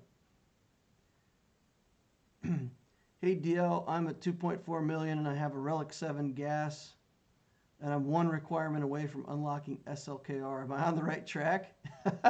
If you're at 2.4 million, that's not far from where the Loquitur account is, and you have gas and almost a Galactic Legend, that's fantastic. That's great account control. I would ask, how are your fleets? Do you actually have the First Order fleet up and running? And if that's the case, then you're in really good shape at 2.4 for sure. Is there a GP threshold to say if a guild is good or bad? Jordan, I've seen guilds that are like 250,000 GP that couldn't get their act together to get through phase 2 of Rancor. I've talked to people who are in those kinds of guilds, and I tell them, look, even though the guild has high GP, they're not organized. Their leadership isn't calling people to join the territory wars. They're not active. They don't have a good Discord. So yeah, that's GP is usually an indicator that a guild is going to be better, but it's not a guarantee. And you can get into a higher GP guild that's not doing as well. Now, the thing I would say about that, let's say you're at 900,000 GP, you haven't even hit 1 million yet, and you get invited into a 240 million guild, and then you find out that they're not very active, they're not joining territory wars. Stick with them, right? Because they're probably still going to do better in territory battles, and they're going to do the raids, and they're going to get raid completion. Like, if you're that low in GP and you got invited into a guild that's getting, 21 stars in TB, stick with that, Don't give up on them right away. But then once you start getting into the, 1.5, 2 million GP range and start developing better teams, then go look to upgrade your guild into something more active. I've also seen some guilds that, I mean, let's just take my Loquitur account compared to my main. And this, I have to be careful the way I say this because the guilds are very different, right? But if you look at my main account, we just saw that I'm 299 on the Loquitur account and 269 on my main account. So my main account is actually in a lower GP guild, but the guild that my main is in is much more high performing.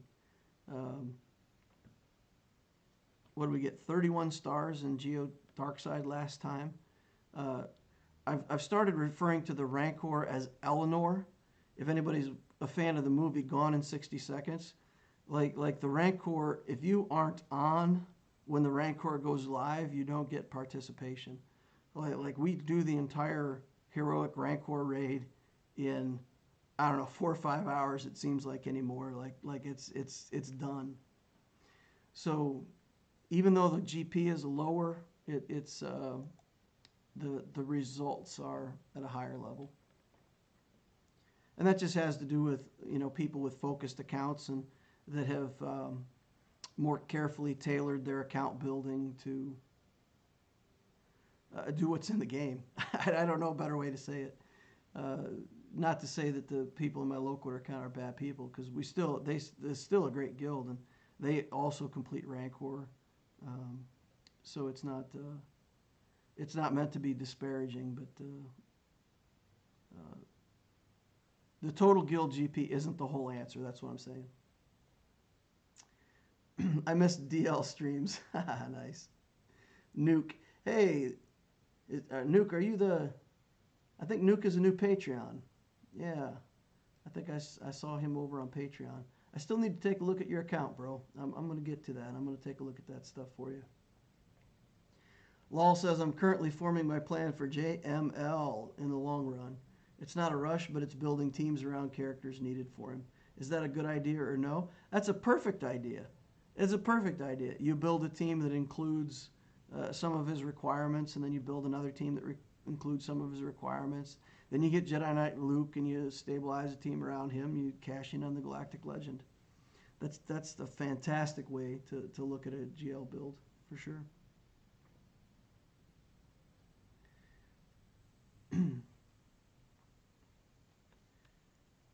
Wouldn't you... So Rob Hagg says, but wouldn't the fact that Anakin's ship is keeping you high in fleet have been worth it? So the difference between the Negotiator and the Malevolence. I can explain it for days, guys. I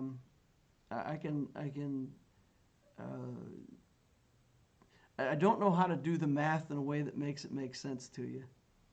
But it's good to build Anakin's ship because you need it eventually. I needed to build it because I needed Anakin as part of the sea journey. So Anakin's a good character. I want him for a Padme team. He's part of the sea requirements. I got to take him to Relic 7, right? Like, all this made sense for why I build the Negotiator. But if that's not in your path, if that's not what you're doing, then it's really out of the way. You got to build the character. You got to build the ship. It's long farm. You just got to farm it out of fleet till it's done. With the Malevolence fleet, even with the pilotless ships at 6 stars, you can beat most Negotiators. So it just comes online in a better way, more quickly, hits harder, can hold you at the top of fleet better than the Negotiator. And eventually, for your Negotiator fleet, you got to build the 5s, you got to build Rex, you got to build Plo. Every ship has a character. With the Malevolence, you can literally put in the 3 Geos and the 2 pilotless ships and not even the other 2 reinforcements and still win all the time. It's more efficient. It punches harder per galactic power, per effort, per shard, however you want to put it. So Anakin's ship is fabulous, but yeah, I really do recommend Malevolence first. Now, if you say I want to build Negotiator first, I want to do the same thing, it's not wrong. It's not a matter of right and wrong ever. I never try to make it a matter of right and wrong. It's just choices, right? And the Malevolence choice leads to a higher fleet arena placement for sooner, and you can maintain it for longer, more easily. Like for instance, if you start to slide in your placement with Malevolence and you've got a built-out Malevolence, then you just relic Sunfac, and then you're back in it again. Like there's always a way to touch up that fleet. Until the Executor comes and takes a dump in your Cheerios and you're just done. Then you're done. But the Malevolence is the only ship right now that has a reasonable chance of one-shotting the Executor. So if you've built the Malevolence, then you do have a chance to beat the Executor even.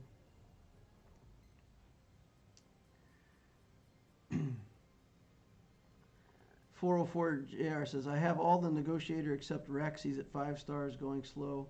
And for Malevolence, I have all except the Hyena Bomber. Wow. At 2.4 million GP. Wow. Awesome. Rob Hagg says, okay, you've convinced me. The Anakin ship is tedious. But it's a great ship, and it's keeping me away from top 3 in fleet right now. So here's something that I would say, Rob. If you don't finish out the Anakin ship, anybody in the game can already build Anakin's ship to some level. And this skill inflicts buff immunity at level 1, right? So you can always build him, put him in reinforcements, and then when you need to get that buff immunity onto a Hound's Tooth, you can bring in a 3-star Anakin, hose him down with the buff immunity, and even if Anakin dies, he's done his job. You can put him in a Malevolence fleet. Don't care. If all you need to do is just get buff immunity for 1 round on the Hound's Tooth so you can kill it, then you can still put a low-level Anakin into your Malevolence fleet. That's a thing which can be done. All right. Graham K says, I do like my negotiator. I can punch up against a 7-star negotiator, but we'll be happy to get the malevolence. TK says, I use Anakin with my Geo fleet in arena. Yeah, exactly, TK. That's nice. It can fit right in there. Run him down. Anakin's a good character. I like characters like him. His kit is so simple, like he's only got 2 active skills, but both of the skills have a huge impact on the battle, and his basic has some good debuffs on it. So for a character with a very simple kit, he can be used in a lot of different teams as a Jedi and Padme teams, of course, with Padme.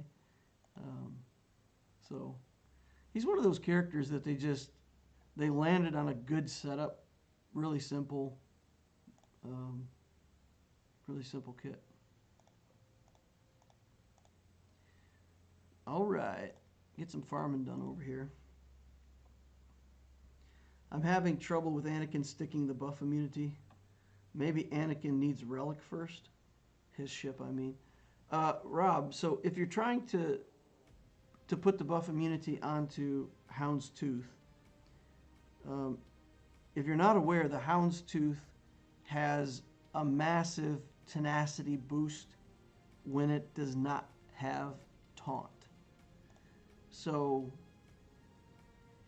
if you're removing taunt, or if you're trying to do it before the enemy Houndstooth has taunt, like if you've got a good Anakin ship and it's roughly the same level as Houndstooth, your Anakin's always going to go first. And if you target that Houndstooth and you just try to hose him down with the buff immunity right away, it's not going to work because the Houndstooth has like plus 60 tenacity or something like that. What is it? Let's take a look.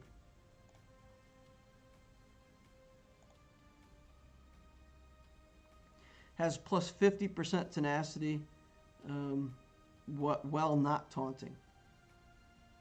So that's it. That's probably why you're having a problem with it, is this.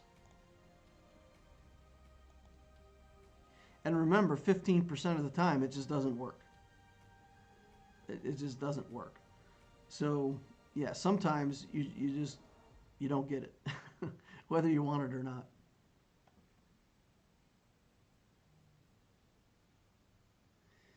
Hey DL, what are your thoughts on another supposed new dark side capital ship, and do you think it'll require GL-like requirements again?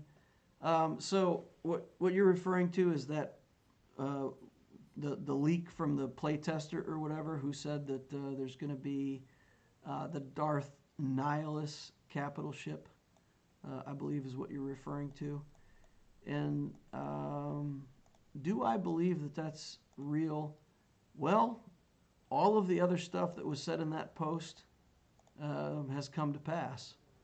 So we got to believe that that is the last part of that post, and will be coming too. So yes, I believe there will be a Sith capital ship under Nihilus. Seems likely based on what we've seen from that post already.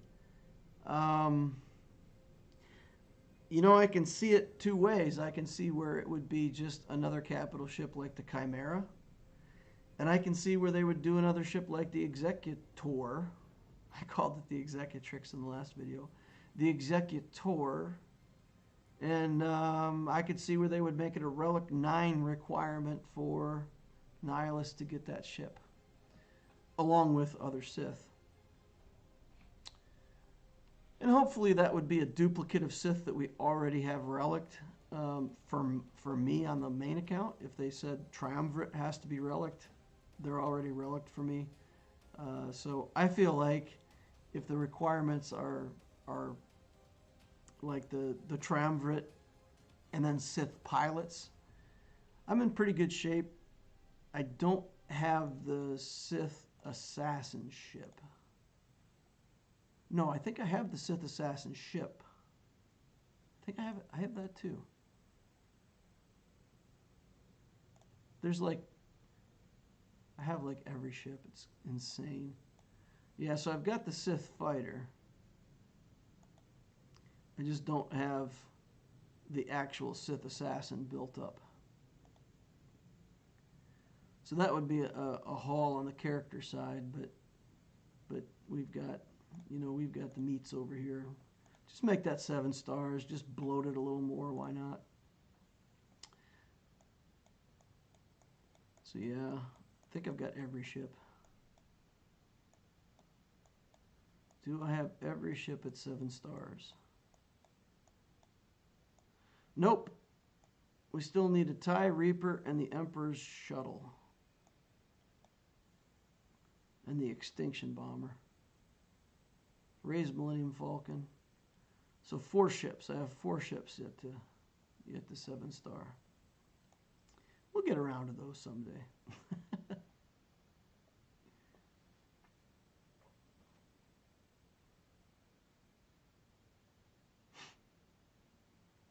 What are you talking about? You have every ship? On the main account. On the main account, man, not the Loquitur account, the main account. So yeah, let's hope that it's not the crazy Relic 9 requirements, but it wouldn't surprise me if it would not surprise me if it was a Relic 9 requirement for Nihilus. And I think it'd be fun to Relic 9 Nihilus. Nihilus, just fun fact, Nihilus was the first Gear 12 character that I made on my main account. I looked at his leadership skill and that idea of converting protection into health and then getting health steal. It was the first team I ever built, was a Sith team led by Nihilus, and I annihilated everything in the Galactic War. See, back when I thought Galactic War was actually a thing that you had to work for. Funny enough. But yeah, my first Gear 12 character. Not my first Relic, but my first Gear 12. So I have this fascination that someday, some way, there's going to be a way to make Nihilus' skill relevant. And your cat is named after him. Yeah, there you go. We have a cat named after him, so must be good. Is Marauder's ship garbage? Marauder's ship can be good in the right team as a reinforcement. It can be a really good ship. This one? Yeah, what's the reinforce on this again? It gives concussion mines to everybody. Place an additional concussion mine on all the enemies. Am I really out of those? Oh, it requires 5 stars to get that. Okay. I thought I was out of those materials. I was like, huh? So you come in with that. It has this passive skill here where when Sith ally takes damage or drops below 100% health, we gain taunt. So it can tank. When a Sith ally takes damage or evades an attack, there's an 80% chance to put concussion mines on people. So it's not bad as a reinforcement. It can kind of get in the way of things. Here's another way to add concussion mines. Deals 10% of the max health and dazes the target. So if you put concussion mines in as a reinforcement, can't be evaded. It can be resisted, but it can't be evaded. So that gets a daze, and then as soon as the concussion mines go off, you put another round of concussion mines on them. So it's a way to get daze out on the field. It's not bad. It's not a high priority to build it, though, because it really doesn't do a ton of damage. I don't recall it ever doing a bunch of damage. Well, of course, I don't have it fully built, so I don't know. But I don't see it. I mean, I don't see people bringing it in and wrecking things with it, so.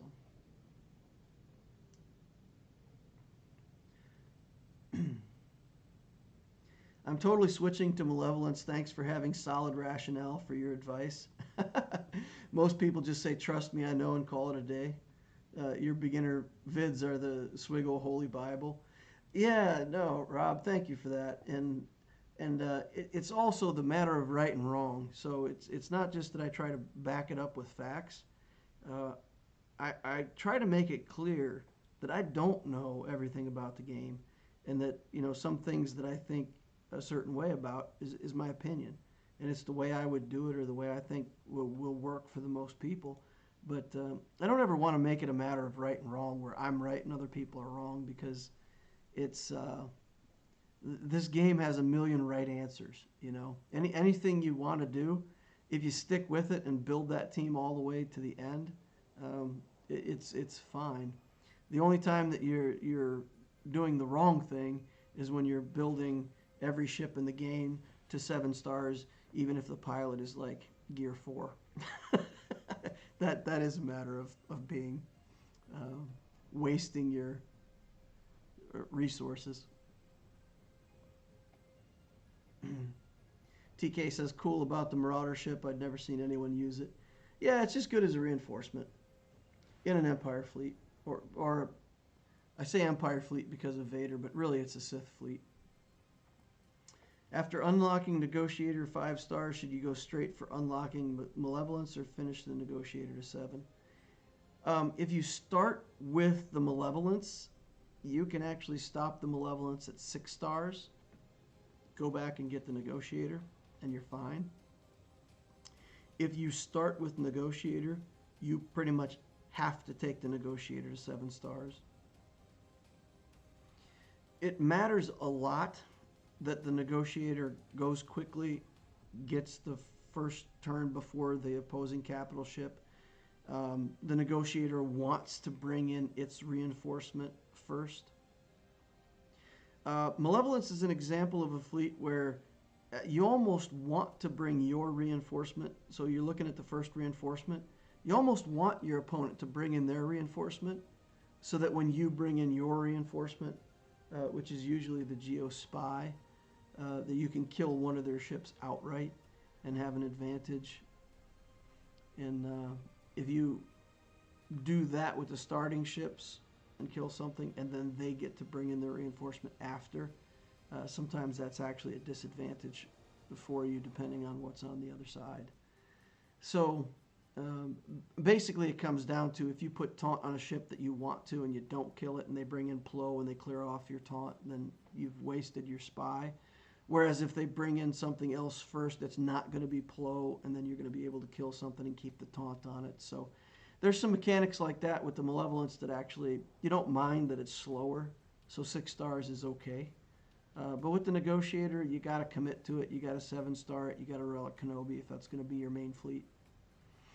My thoughts. Again, it's anybody else can chime in with what they think. I think Malevolence, you're fine to stop at 6 and go back and get the other one. I think if you pick Negotiator first, you really got to finish it out. I was going to stop at 6 stars on the Negotiator at some point, but when my Negotiator was 6 stars, my Tarkin fleet with the Geos was so much better than my Negotiator fleet, it was embarrassing. And it's like I had to get it to 7 stars for it to actually be more effective than the Tarkin Geos.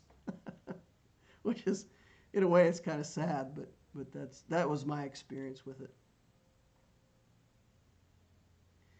For Malevolence, the best way is to farm GG when he rarely shows up in Fleet Store, or do you have to sacrifice gear in the Shard Shop? TK says don't buy GG in the Shard Store.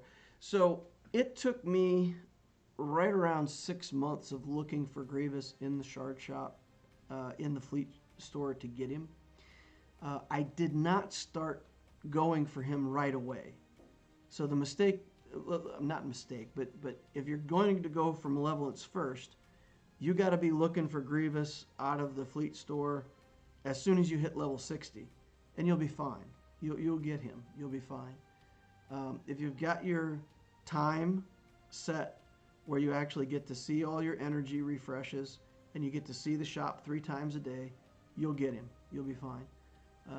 But I didn't. I wasn't looking for Grievous out of the shop for quite some time.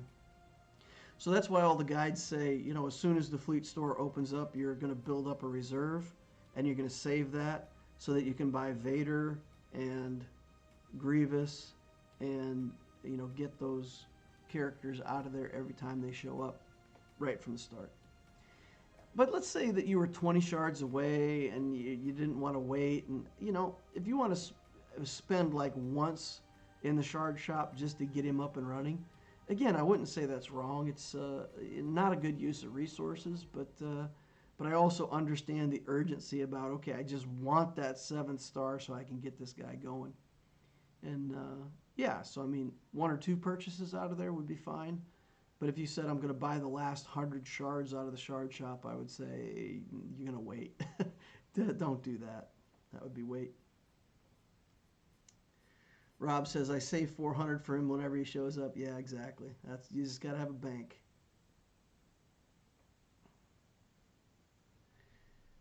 All right.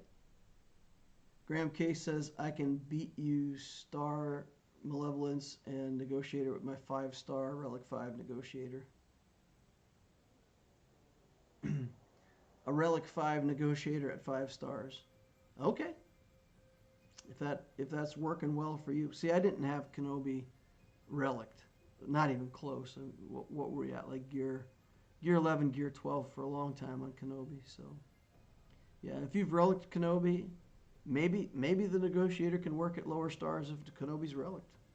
That's good input, man. Take that into account. Walter says, I did that. I buy the last 20 GG with Shard Shop. Yeah, exactly. Or $20 for 80 shards in the actual money store. Yeah. It wasn't the worst off, says Walter. Yeah, exactly. I mean, if it's just like, I'm done waiting. You could do that once. It's fine. It's fine. All right, guys, what other questions do we have? This has been fun. It's been fun for me. I hope it's fun for you guys. Sorry about the mic. I wish that was fixed. I feel like this would be a lot more entertaining if that was working better. But, you know, we did the best we could with what we got. We got to try to get through all of our crazy farms over here. I can't even farm everything with my refreshes anymore. I got like 6 farms that I need to do. It's nuts. I got to get these fleets going. Got the consular here. Oh, Keats. Hey, $2 super chat. Thank you very much, sir. Appreciate that. Well, I guess I make assumptions when I say sir. Thank you very much, person. What mods do you buy in the mod store? Triangles and crosses? I buy mods that have fantastic stats. So when I'm looking at mods, the criteria that I'm looking to meet, they have to have speed for sure, and for me, it pretty much has to be 5 speed if I'm going to buy it out of the mod store. If it has a matching main stat and at least 3 out of 4 good stats, then I'll buy it. So whether it's a triangle or a cross or whatever it is. I know some people say just, you know, don't buy anything but triangles and crosses. But I wouldn't want to buy low quality triangles or crosses, and I wouldn't want to miss out on good mods for the other slots. All right, so this is my last 50. I can do this and maybe hit up a couple on the bomber. Couple on the bomber. We're getting free bomber shards now for the rest of the month, though, so that makes me happy. And now I think we're in the hundreds. Yep, we're done. We'll come back to this and finish out the last 3 tomorrow morning after we get some more energy.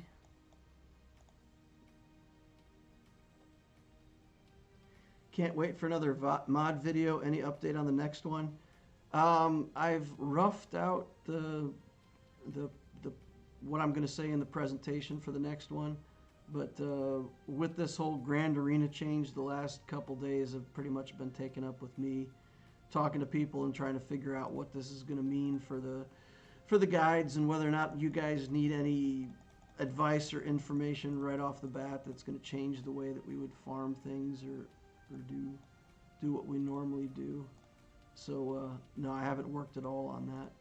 I'll get to work on it this weekend. With any luck, I'll be able to get a video closed out for next week for phase 4 of that mod guide, and then we can close that out.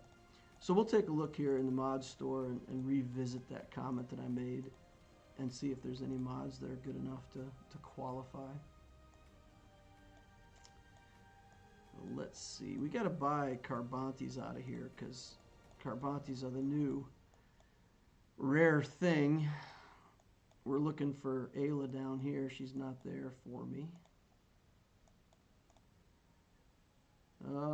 I can't feed the shard shop because I got none of the ships to feed the shard shop. Okay. All right, so if it's an arrow, I'm looking for speed.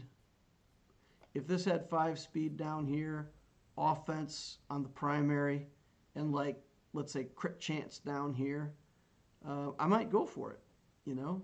Because even if I don't hit the speed, it's an offense arrow with offense and good substats. It'll probably turn out okay. So it's a low risk.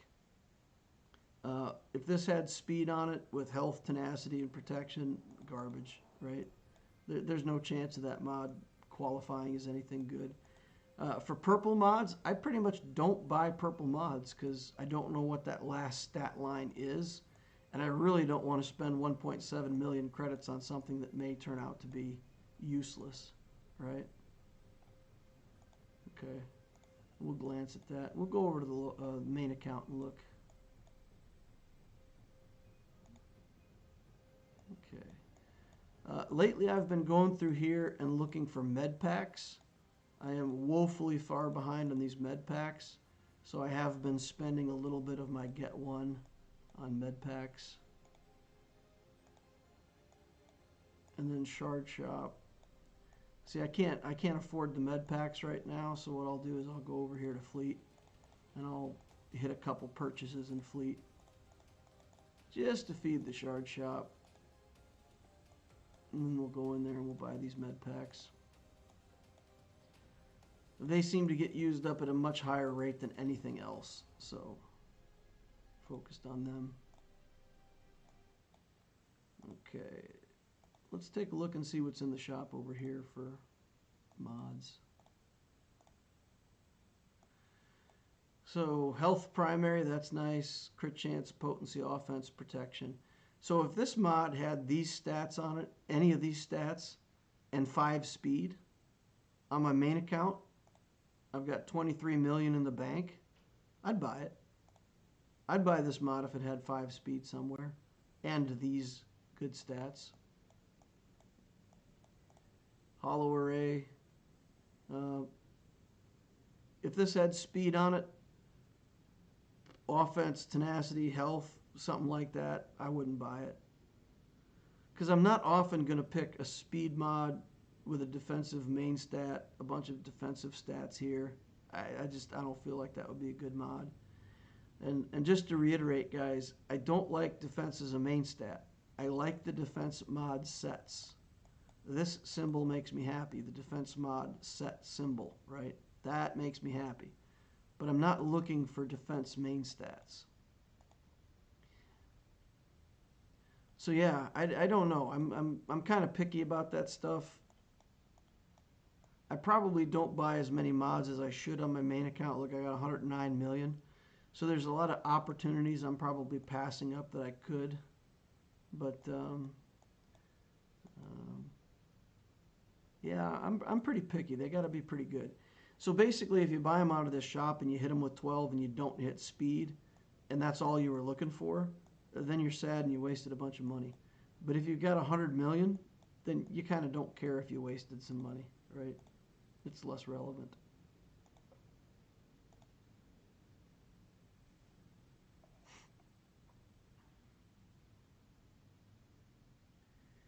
What's the situation with the December bonus calendar? Are you supposed to get the one you want less and take 14 days before replacing the other one?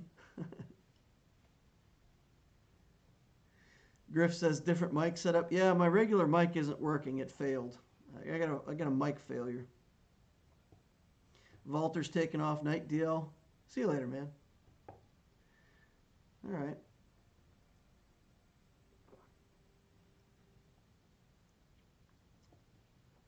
I don't know with the bonus calendars. So I feel like with the bonus calendars, if you buy it halfway through the month, is it going to give you the first half of the calendar? Or is it going to give you, like, see, I don't know. I don't know if it's going to, I don't know how that's going to work. So what I heard people saying was that whenever you have what you want out of the first calendar, then you just buy the second calendar and start working off of that. But I think if you were to get the second calendar on day 15, you would probably start that calendar on day 15. I don't think you're going to start all the way back at day 1 and get 30 days out of that calendar. Somebody will experiment with it and tell us. I'm going to leave one calendar in the shop, and if we find out that it's an advantage to replace the calendars, I'll do that later. But I don't know right now what the right answer is.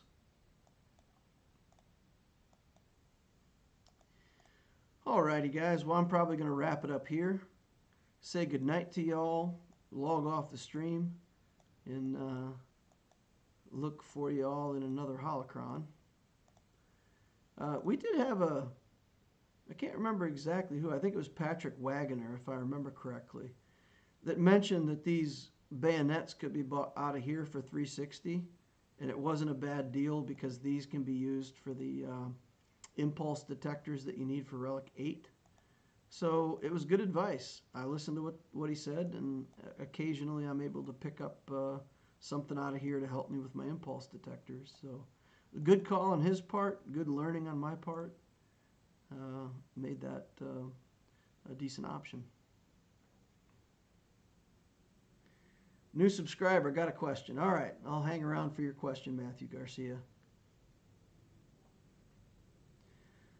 Rob says, I'm still collecting on the November bonus calendar because I started mid to late November. Oh, okay. All right. That's cool. I'm going to hang around and see what Matthew Garcia has for a question. I'm coming back from a long break. Where do you suggest I start to balance my account? What is your current account GP? If your account GP is under $1 million, I would start a new account. If you've already got a good fleet like Negotiator and you can get some kind of fleet placement, that would be good. Let's say you started 1.5 years ago and you built some stuff and you want to come back to it, you might be okay. But if you were playing like 2 years ago and you came back and you've got a $1 million Galactic Power account, the people in your fleet chart are going to be so far ahead of you, they're going to have executors now, and there's almost no reason for you to fight that account. 2 million, okay. And how long were you away from the game when you say a long break? So it's just about the fleet shard. And if you don't mind getting, let's say, lower fleet placement, just continue on with what you've got. The new GAC system is going to help you balance out your account. And then I would start looking at my beginner's guides and see if there's something that you built in your account before that would be let you slide into one of those guides and just kind of follow that path up with building some of your good first team. 2 million and you're away for 9 months. 2 million. Yeah, no, 2 million is a lot of effort. That's like a year's worth of playing, so you don't want to give that up. So yeah, that's what I would do. Look to the beginner's guides and see if there's a particular path. And I would say pick a galactic legend, just generically. Pick a galactic legend that you want to go for and just get on that journey as soon as possible. I'm assuming you're at 2 million and potentially don't have a galactic legend yet, then that's what you do. You just pick a galactic legend as your next big project and you start building up those teams. I went from Phoenix to Revan, Darth Revan, Geos with Home 1. Geos with Home 1 is good. That's strong. So you got the Revans. Then I would say probably get the Revans good enough to go for Malik. and build a galactic legend.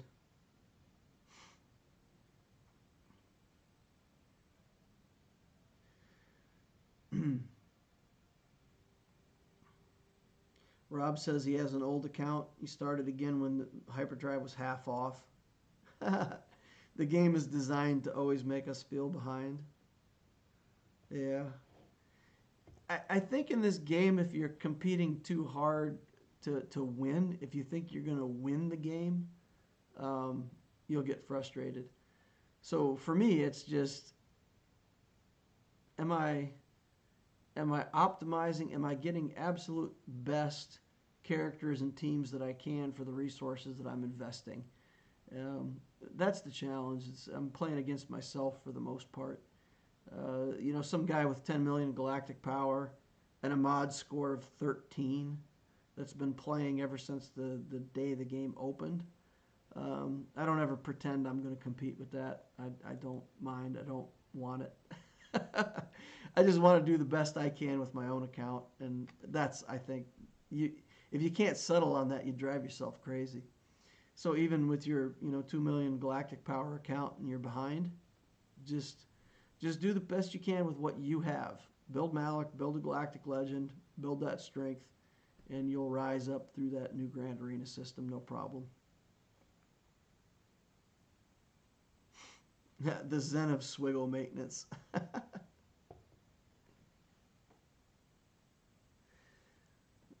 Matthew says, I left when I was top 20 in Arena and top 3 in Fleet, got burned out with how much effort it was to maintain the ranking.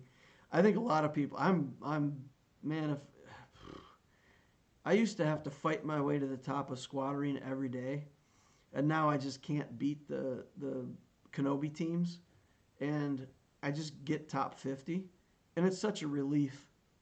I don't even care. I just play a couple of matches, I get into the top 50, and it's such a relief. So yeah, I'm with you. And with the new system, you won't have to do that. You still will in Fleet. You'll have to fight your way up through Fleet, but maybe they'll change that too in the future and rationalize that somewhere. Who knows? I don't put anything past them at this point. Griff says, I'm so excited not to have to climb in Squad Arena. Exactly. It's just, whew. Okay, fine. I can get crystals without having to mess with that. It's good. Alrighty, guys, we're going to hang it up there. Thank you all for watching. Appreciate you all. For anybody who's in here who's not part of our Discord, it'll be in the description of my videos, any of my videos in the description. Just click on that link and join us over on Discord. We got a great community over there. All kinds of questions like the ones we've been talking about today get answered, and people get help. So get on over there and join us. Like, subscribe, all the usual stuff. And I'll see you all in the next Holocron.